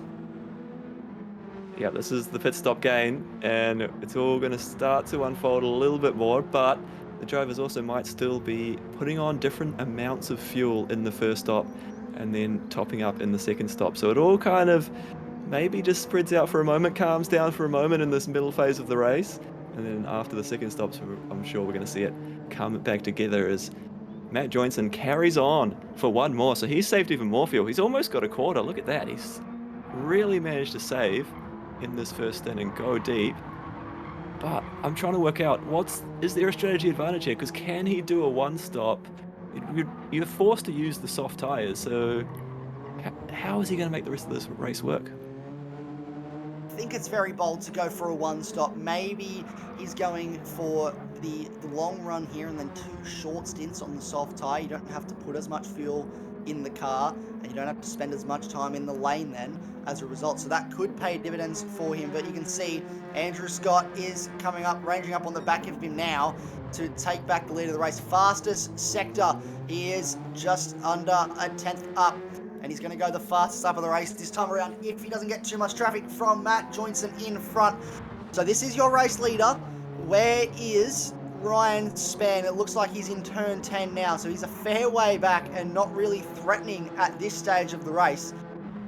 So this is quite a dominant display so far. Matt Donetti, crucially, past Chris Ferrapapa up into what would be provisional 3rd place on correction, but 4th on the road at the moment. So that is a wonderful drive back from the man who at the start of lap 2 was dead last.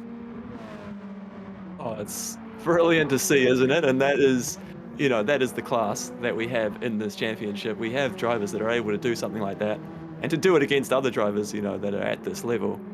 It's a joy to watch. That's what we love to come and see. I've just got word from our man in the pit lane trying to do the maths on the Matt Johnson strategy, and we're not sure that it adds up.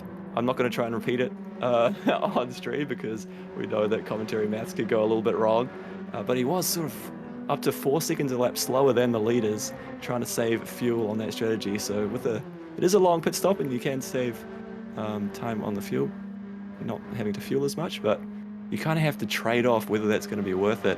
And I think at the moment, Ando back in the lead. Andrew Scott looking extremely strong. Yeah, he's leading the way at the moment. Matt Johnson just maybe trying to stay with him, but doing 56s, 57s is not going to do you much favour at this stage, considering that the guy leading the race is 4 seconds faster a lap than you are at this stage. So not really going to feed in very well for Matt Joynson, but we'll see. He could know something we don't. Again, it's all about how you tune these cars. It's the different strategies, the openness that this series provides, which makes for some very exciting racing, because not only is it what it's about on track, but what you're doing in the pit lane, what you're doing with the tuning of the car. So lots to think about here. Andrew Scott obviously running the 787 number, which points out the fact that he's a pilot in real life. So he's probably flown one of those things many a time, and now races with that number on his door as a little homage to what he does when he's not sitting in the cockpit of this Honda Civic. And as they've been driving around in these topics, look, sorry, while you were talking, I was just looking at how great these cars look. I love this championship that we have, the TCR Cup, all in these Honda Civic Type Rs, all liveried up, looking beautiful, with the sponsors on the side of the cars, the Cooke out in front leading the way as Matt Joynson does finally make his pit stop, and the crew are all there ready for him to come in, and they'll have the fuel cans ready because he is very low, and he has really made the most of those medium tires. As you can see how much hurt he would have been feeling with those front left in particular on these front wheel drive cars. Yeah, that front wheel left was quite significant. This is Ryan Spann now on the soft tyres, so there's double stint on the softs for both the Mercury cars, which means I have to finish this race maybe on the mediums. I don't know if you actually have to use 2 sets of tyres. No. Soft tyres required, so they could go soft, soft, soft. Correct, yeah, you can just run softs the whole way. It is softs for this tyres, but it does change. The required tyre will change through the different rounds through the season, so that's where we're going to see it mix up. As we head to Tokyo Expressway next round, we're going to have the mediums are required. So there's going to be different strategies throughout the season. They have to work on it during the week, try and figure out what's going to be best. Not only what's going to be best at a particular track, but what's going to be best with the required tyre that they've got at that track. And that's right. You see Chris Papa on the screen as well. He's looking after his tyres quite well at this stage of the race. This is Chucky, Dave Chucky on screen with Campbell Knowles not too far behind him at this stage of the race. And they're not long coming to the pit lane, so they pitted back on lap 10, it looks like, if I look at the lap times, because I don't think anyone's doing a 2:08 on pace at this stage of the race. So Campbell Knowles pitted on the lap 10, not as well aged tyres. He's got trying to see who that is behind him at this stage of the race. It is Michael Brill still. So these guys still locked in, sort of glued to each other's bumpers. I think he's just got a tow rope out the back and he's just pulling Michael Brill along with him at this stage of the race. Look at the inside cockpit, the dashboard for these cars. A nice little digital dashboard. It's a lovely cockpit view for these cars. It has that road car feel to it, but obviously we've done them up, made them with race cars, put roll cages in and put a rear wing on it, and it feels a little bit more racy. Absolutely right. I did a few test laps before the season started to check it out. They're definitely fun cars to drive when you get them all set up for this TCR spec. They do have to tweak them quite a lot as they come with stock with 325 brake horsepower. We actually detuned them a little bit to 285, but we take a lot of weight out as well. I think it's something like 300 kgs they take out. A lot lighter, a lot faster down the straight, and nimble to get through the corners. A straight line speed paying dividends for Michael Brill as he does manage to get back past Campbell Knowles. Going to have the inside line comfortably down into turn 1 in the end as well, as they are chasing after Skippy. And this could be a 3-way battle any moment now. This is looking like they're going to pull in to the back of Dave Chucky there and potentially make this battle a little bit more exciting. That was a change of position, so that is Michael Brill up past Campbell Knowles. So they've swapped who's holding the tow rope, and he'll start to pull along Campbell Knowles onto the back of Dave Chucky. They've got Chris Papa a fair way in front of them, and they've got the next car behind them a fair way behind. So it's a bit of a gap between these three and the next, or anyone else around them really, and hopefully that converges as we see the strategies play out towards the end of this race. But for the most part, for the time being, I should say, these guys are going to create a very nice, exciting battle for us all to sit back and watch. Look at that car of Michael Brill, just looking very aggressive in the rearview mirror of Dave Chucky at this stage of the race. And this is where, we talked about it earlier, this is where your tyre management can go out of the window, Matt, because you suddenly think less about, oh, what have I got to do in terms of strategy, what lap have I got to pit, what have I got to do with tyres, and now you're thinking about, there's a car in front of me, I'd like to get past him. Absolutely right. When you're a race driver, you put the helmet on, you see that car, creeping up. You've been a few laps working on it to try and catch up. Now you're there. Now you're right on the bumper. All of a sudden, it's all just about this battle. You can't really focus too much on anything else. Dub-Zero has the tyre advantage. This is Michael Brill we're looking at here as he sneaks up the back. Going to try to set up another move down into turn 1 potentially. He'll get a little bit of the draft, and we'll see a little bit of the speed difference down the end of the straight as well. Can he get the toe going? How fast has Skippy set this car up to be at the end of the straight? That's going to be the crucial moment. They get side by side, but he's not going to get past. He's going to have all the work to do around the outside. Tries the cross back. Is he going to get it done? They're going to be side by side now, down into turn 3 as well. Surely Michael Brill just got an advantage, but he's going to still need to pull it off. Down to the corner, cuts across, covers off the turn 3, and has got the move done. So that is Michael Brill, Dub-Zero, up into P5, and he is on a charge in this stint. That's a brilliant piece of racing. Have a look at Campbell Knowles. He wants a piece of the action as well. He said, hang on, my tow rope's tied to the car in front of you. What are you doing to me, Dave Chucky? I need to get past. And the Hasselon driver now has a rear view mirror full of the Team 55 car of Campbell Knowles. This is wonderful stuff between these 3 drivers. He's disappeared into the distance as Michael Brill. He's had enough. Look at the inside now from Campbell Knowles, deep under brakes. Tried to do what he did to Michael Brill. Shades of a few laps to go. Doesn't make it stick. The switchback from Dave Chucky there to gain the position back. That was smart racing from Dave Chucky. Let him sort of go into the corner deep, pulled the switchback off. A wonderful move. Holds on to P6 for now, but this is getting very exciting here. Rubbing my hands together at the thought of what's going to happen with this battle between these 2 drivers. This is great to see. I think Campbell Knowles, he got a bit overconfident in the braking there. He pulled off such a great move at that corner earlier. This time around, goes a bit deep, and the position is lost again, and now the gap's slowly creeping out. He's having to extend that tow rope. It's getting longer and longer as Dub-Zero pulls away. But he'll be hoping he's got to try and get this move done as soon as possible, really. He's got the tyre advantage having stopped later. Oh, and the driver's getting out of his way. There we go. We've got some more pit stops coming in, and that is just freed Campbell to go charge back. Oh, in fact, his buddy is pitted as well. Yeah, so it's just released him all on his own. We've got Chris Farapapa, Michael Brill, and Dave Chucky all into the lane for what would be their final stops now. So we'll see the last of the fuel going into these cars. Mark Hasseldine gets himself up into 5th place as a result. Troy Britnell and Matt Joinson not too far behind, and they're quite close together as well. So this is a nice little battle. It's shaping up towards the back half of the top 10 between the Team 55 and the Yugen Global Honda Civics. And this is something that we need to keep a close eye on as well, because finishing inside the top 10 is what every driver wants to do. Only 12 drivers in the field today, so finishing inside that top 10 will be all important for championship points, and every single point, and we say this all the time, every single point counts when it comes to the championship towards the end of the season. Absolutely right. Of course, it's early doors. We're round 1. They're all thinking about trying to get a good result so they can have the bragging rights in terms of the race. But later in the season, when they look back, they don't want to be thinking about regretting anything. All these positions will count, like you say. And you don't want to look back and say, oh, I could have fought harder for that 8th place or anything like that. As we talk about fighting hard down the inside. And, oh, this is a Campbell Knowles repeat. He goes deep into the hairpin, cross back.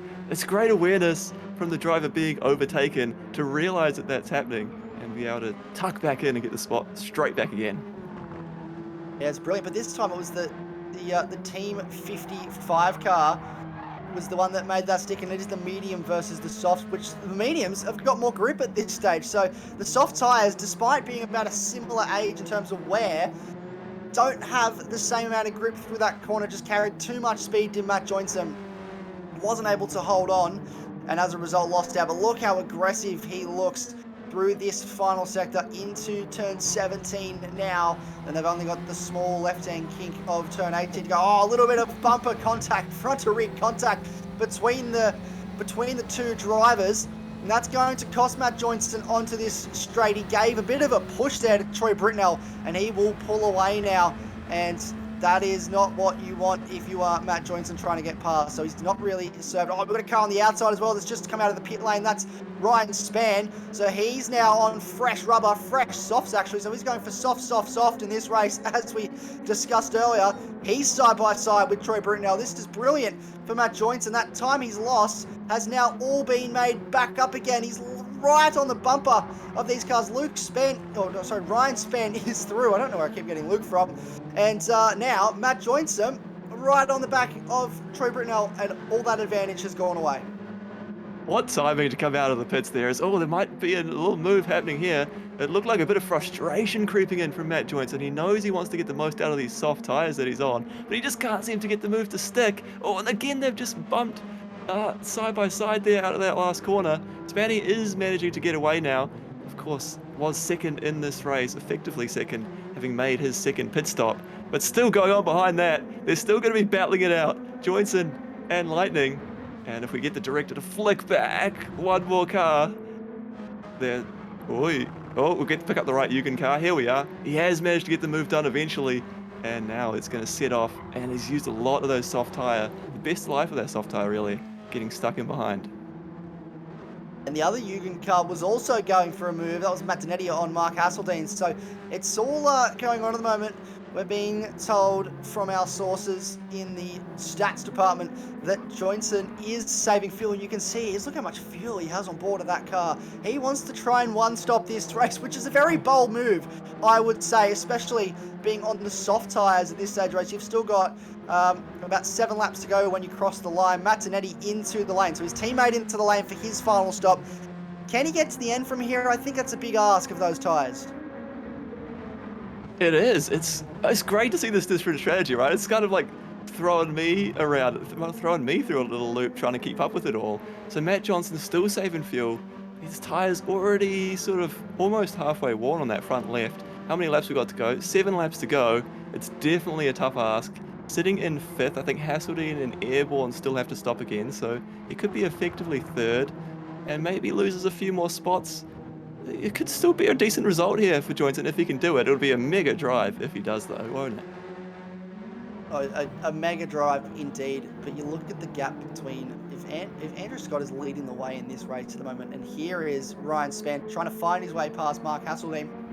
This is for position, even though Mark Hasseldean is yet to stop again. He doesn't have to make it easy for him. Ryan Spann's going to have a look up the inside into turn 10, heavy under braking, parks it on the apex, does not open himself up to the switchback we've seen far too often in this race as drivers go for a move there. Brilliant racecraft from both drivers, but especially from Ryan Spann to have the presence of mind to park the car on the apex, not let Mark Hasseldean come back at him through that corner, and that gets him up into 3rd on the road, 2nd overall once Campbell Knowles comes into the pit lane in front of him. That is brilliant from the Cougar driver. Not the start to the race he would have wanted, but he's fought back quite early on, used the pace of that car to his advantage, and the 3 sets of soft strategy has worked for both the Cougar cars today, and if it continues as it is now, could net them a 1-2 result in this race. Andrew Scott has just been so dominant here in the Lobby 2, out in front from the start. Sort of a favourable start, really, wasn't it, with his teammate making that mistake off the line, and he has not looked back since.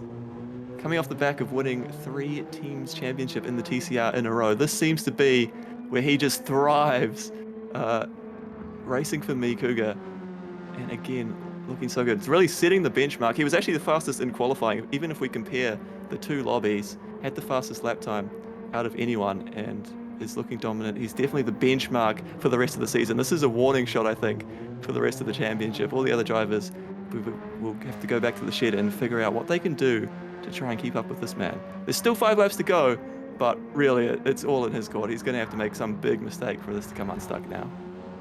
Oh, I couldn't agree more. And I think keeping up with that man has something to do, if you have a look at the rear end of the car, how the wheels are set, the camber he has on that car, all those rear tyres.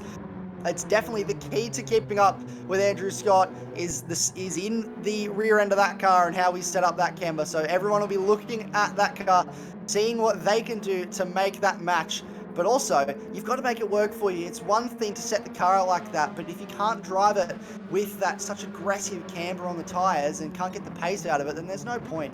You just need to set it up how it's comfortable for you, but also how you feel like it's going to be fast. It's about finding what's comfortable for you and what's in your range of driving, but also what's going to make you go fast. This is Matt Donetti having a look up the inside of Chris Farapapa. This is a brave section of track to go for the overtake through turn 11 into turn 12. I think he's got that move done, maybe. I cannot see Chris Farapapa in the... Oh, I can see him in the rear view mirror. That's a wonderful move from Matt Donetti. He's had quite a few bold looks, quite a few bold overtakes today from the Yukon Global driver, and he's made that stick on Chris Farapapa up into 6th place. And now he has Michael Brill in front of him in the Lightning Motorsport car. So he'll have to set after him. And then he's got his teammate, actually. So teammate who's currently saving fuel and most likely saving tyres as well, but is a fair way up the road, currently going through turn 1. That's a long way to, well, a lot of time to make up in the final stage of this race. And just having a look at his fuel, hopefully he can make it to the end of this race. He should have enough to make it home from here. What a move, though. That was such a bold place to do it. I saw him kind of showing his nose down the inside. I was wincing a little bit. Surely he's not going to go for that move, but Matt Donetti, take a bow. That was aggressive. He had to trust the driver in front that he's not going to have his nose cut off, but they managed to get through there, and he gets the position and continues this charge. He has just been coming through the field, hasn't he? In 6th in the moment after early dramas in this race. Coming back through. Looks like he's got the pace now, closing in on the back of Michael Brill. And can he get one more spot before the end of this race? Because there is a big gap up to 4th and his teammate. Yeah, but the question mark for me hangs over those tyres for Matt Johnson. Can they hold on?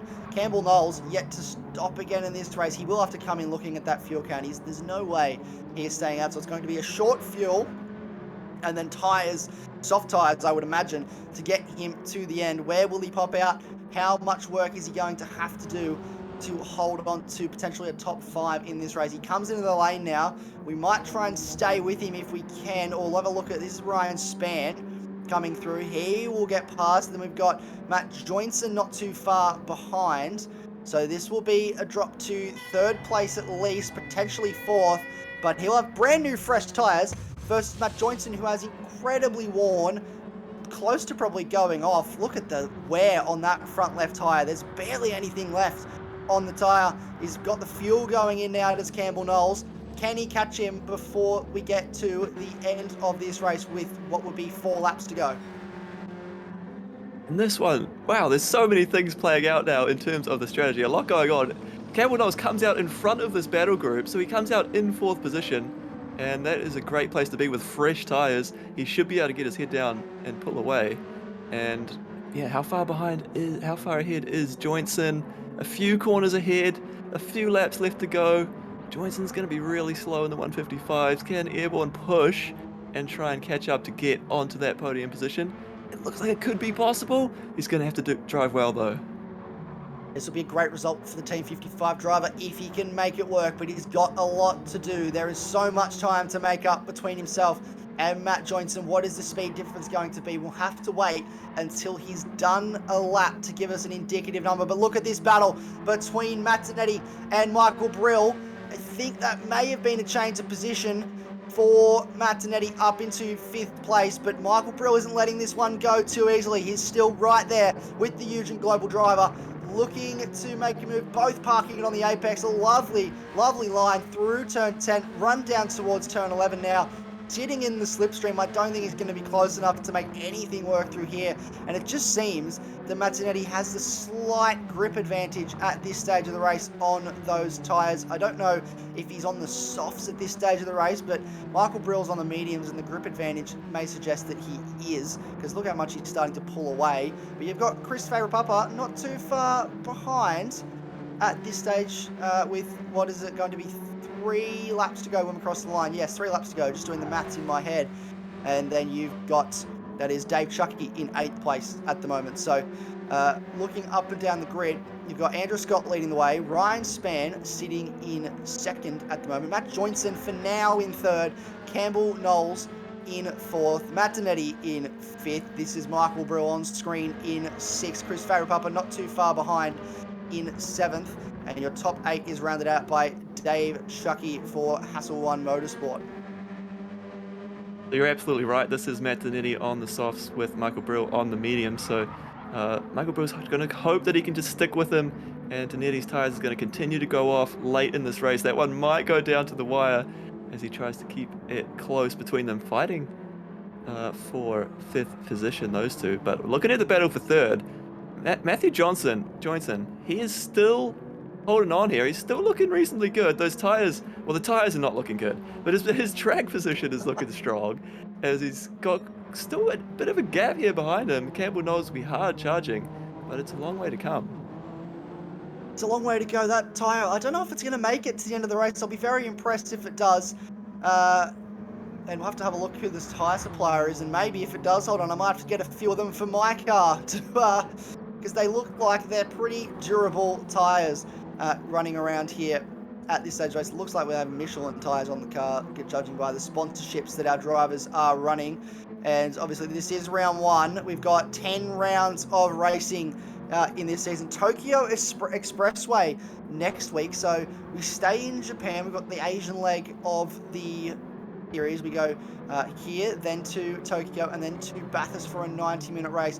Can we expect more of the same, do you think, next week at Tokyo Expressway? Or do you think there'll be a lot of teams going away, looking at the data, saying, what are those Me Cougar blokes doing in up in P1 and 2? How have they set up the car that's so different to us, and how can we take some of that and put it on our car? I think there absolutely will be a microscope on these Me Cougar boys, because look how far ahead of the rest of the pack are. And crucially, as a team as well, both drivers up 1st and 2nd. They have done a mega job, and a lot of the rest of the field will be trying to figure out what it is they've done. Of course, going to Tokyo Expressway, the track is a little bit different. We've got a long straight there, so you're going to want that longer gear ratio to have that top end speed. And if we talk about teams, actually, I'm looking at what we're getting on screen at the moment. The CP Motorsport boys out there next to each other, racing close. They're going to be getting some great photo opportunities here as they run side by side. Well, line astern, potentially about to be side by side on these last couple of laps. It could be a battle.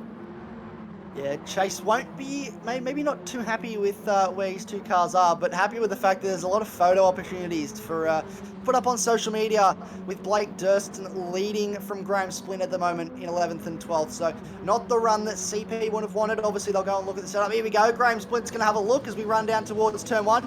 Can he make it stick? You can see Andrew Scott lurking in the background there, having a little bit of a cheeky look at what the CP Motorsport cars are up to. That's a nice move up the inside for Graham Splint. Gets himself up into 11th place, and it's a fair way up the road for them to get to the next car of Troy Britnell.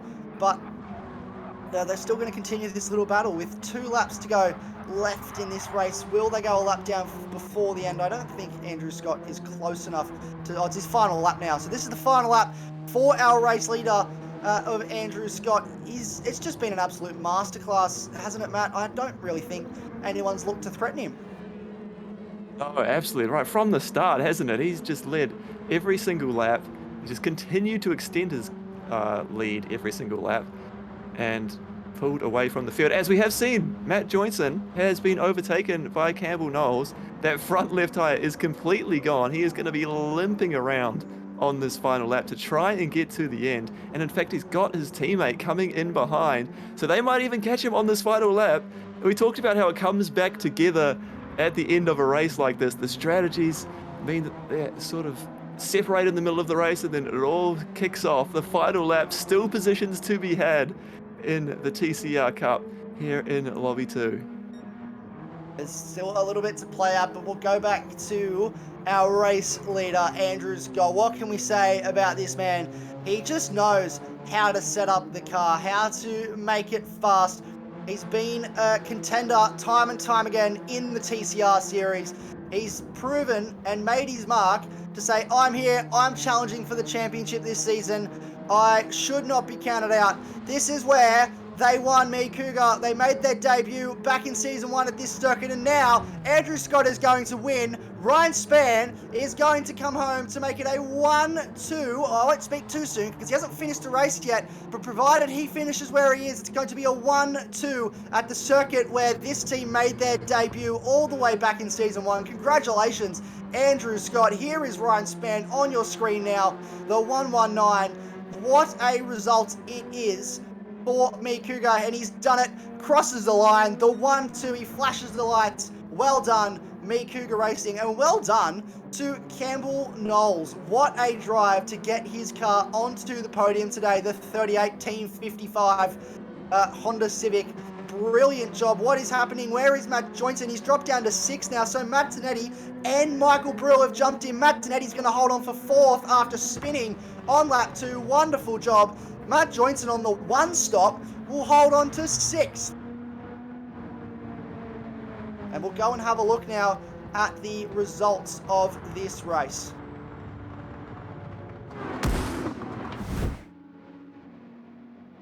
What a finish for the back half of the top 6 there. Obviously, Andrew Scott brings home the win in that race. Well done. Ryan Spann comes home in 2nd, and that is a 1-2 for me, Cougar. Well done. Campbell Knowles for Team 55 in 3rd. Matt Tonetti in 4th. Michael Brill 5th, and Matthew Joynton in 6th. That is 2 cars inside the top 6 for Eugene Global, but crucially, it's 2 points, or 2 cars on the podium for me, Cougar, which is 2 extra points for them in the Teams Championship, and also 2 extra points to Andrew Scott for having the pole position. Matt, what were your thoughts on that race? Because there was a lot of action throughout the course. There was a lot to keep up with, wasn't there? I think we've really set the benchmark high for this Season 4 TCR Cup in the MotorMotion E-Series, and it was an absolute thrill. Dominant performance from Andrew Scott and from me, Cougar. They are absolutely the benchmark that the rest of the field are chasing. But a lot of great driving throughout the field. Campbell Knowles strong there, and Matt Tonetti to make that comeback. Great drive to be able to get back up into 4th position as well. 100%. Brilliant job. I've got to ask you, driver of the day for you, Matt. I think for me personally, I've got to give it to Campbell Knowles, getting onto the podium. Just absolutely brilliant. He had a few tough battles there throughout the race, a couple wonderful moves, especially at turn 10. Very bold on the brakes he was in that Team 55 car. But who for you do you think is the driver of the day? Yeah, Campbell Knowles was a great one. He had a few tough battles racing in the Mazda in the Manufacturer Masters Cup, so it's great to see it all come together for him today to get himself on the podium and have a good drive. But I think my heart wants to choose Matthew Joynton, going with that alternate strategy. He had a really tough job to try and make it work. He did lose a few extra positions at the end, but still managed to come home in 6th. So I think that was awesome to see the alternate strategy to put up a fight against what everyone else sort of was going with. Couldn't agree more. Well, that does it for the action in Lobby 2. What a race it was. What a piece of motorsport we just witnessed, and we do it all again next week when we go to Tokyo Expressway. A lot of drivers will go away, have a look at what those me Cougar cars are doing, and maybe apply it to them. Matt, I'm sure you're looking forward to that one. Absolutely right. I think we've kicked off this series in the right way, and I can't wait to get into more of it. Like you say, the drivers will go away, the teams will go away, make a few tweaks, possibly tweak the aero heading into Tokyo, and we'll be back for another round next week. Absolutely. Well, that's all here from Lobby 2 for this week at Autopolis. We'll hand you back to George for the final remarks.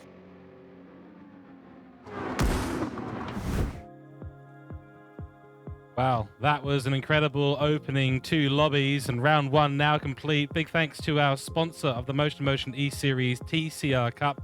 It is Mercury Walch. Commercial printing, digital printing, direct mail, label printing, large format printing and packaging. www.mercurywalch.com.au to get your hands on that. Big thanks to them, and of course a massive thanks to MotorMotion E-Series and the organizers there of the TCR Cup. Fantastic racing in both lobbies, and this is where things are in terms of our standings at the end of round 1. On top, it is Andrew Scott with 52 points, qualified on pole and won his race. Scott Taylor qualified second or third and won the race, so no extra couple of points for him. But both teams, Cooke and Gridline, getting 2 cars in the top 3. It's an extra couple of points for both of them. Then it's Nick Pfaff in third place, followed by Ryan Spann, Mark Pacheco, Campbell Knowles. Over in the bottom half of the top 12, it is Michael Brill, followed by Sam Robinson, Nathan Wakefield, Matthew Joinson, Shane Attard for Astor Racing, and Chris Farapapa. So that is how your driver standings look at the moment. Let's take a little look at where the teams are. And after round 1, it is Cooke Driver Development on top. The extra 2 points from the qualifying victory there, plus the overall 2 points for the team, puts them on 100 points square. What a round to open up Season 4. Gridline Racing second place, also getting 2 cars in the top 3 to bag those extra points. Then it's Astor Racing, followed by Eugen Global, Lightning Motorsport, Team Capital, and following them, Team 55, Rusty Nuts Racing, Hassel 1 Motorsport on 66 points, followed by Mad Turtle Racing, CP Motorsport, and last but not least, Black Rose Racing. But there is a large amount more to come in this calendar. 9 more races for your viewing pleasure. And next week, we go to Tokyo Expressway, as it's been alluded to, heading over to the beautiful city circuit that is in directly one of the biggest cities in Japan. Tokyo Expressway is going to be an absolute fight, especially given what we have seen so far. We're very proud here at TrackSpot TV to be bringing you the broadcasting and commentary today. Big thanks to Isaac Fogarty, Matt Smith, and Andrew Scott for joining us in the commentary box, and big thanks to you, of course, as well, out there on the internet. We'll see you next time.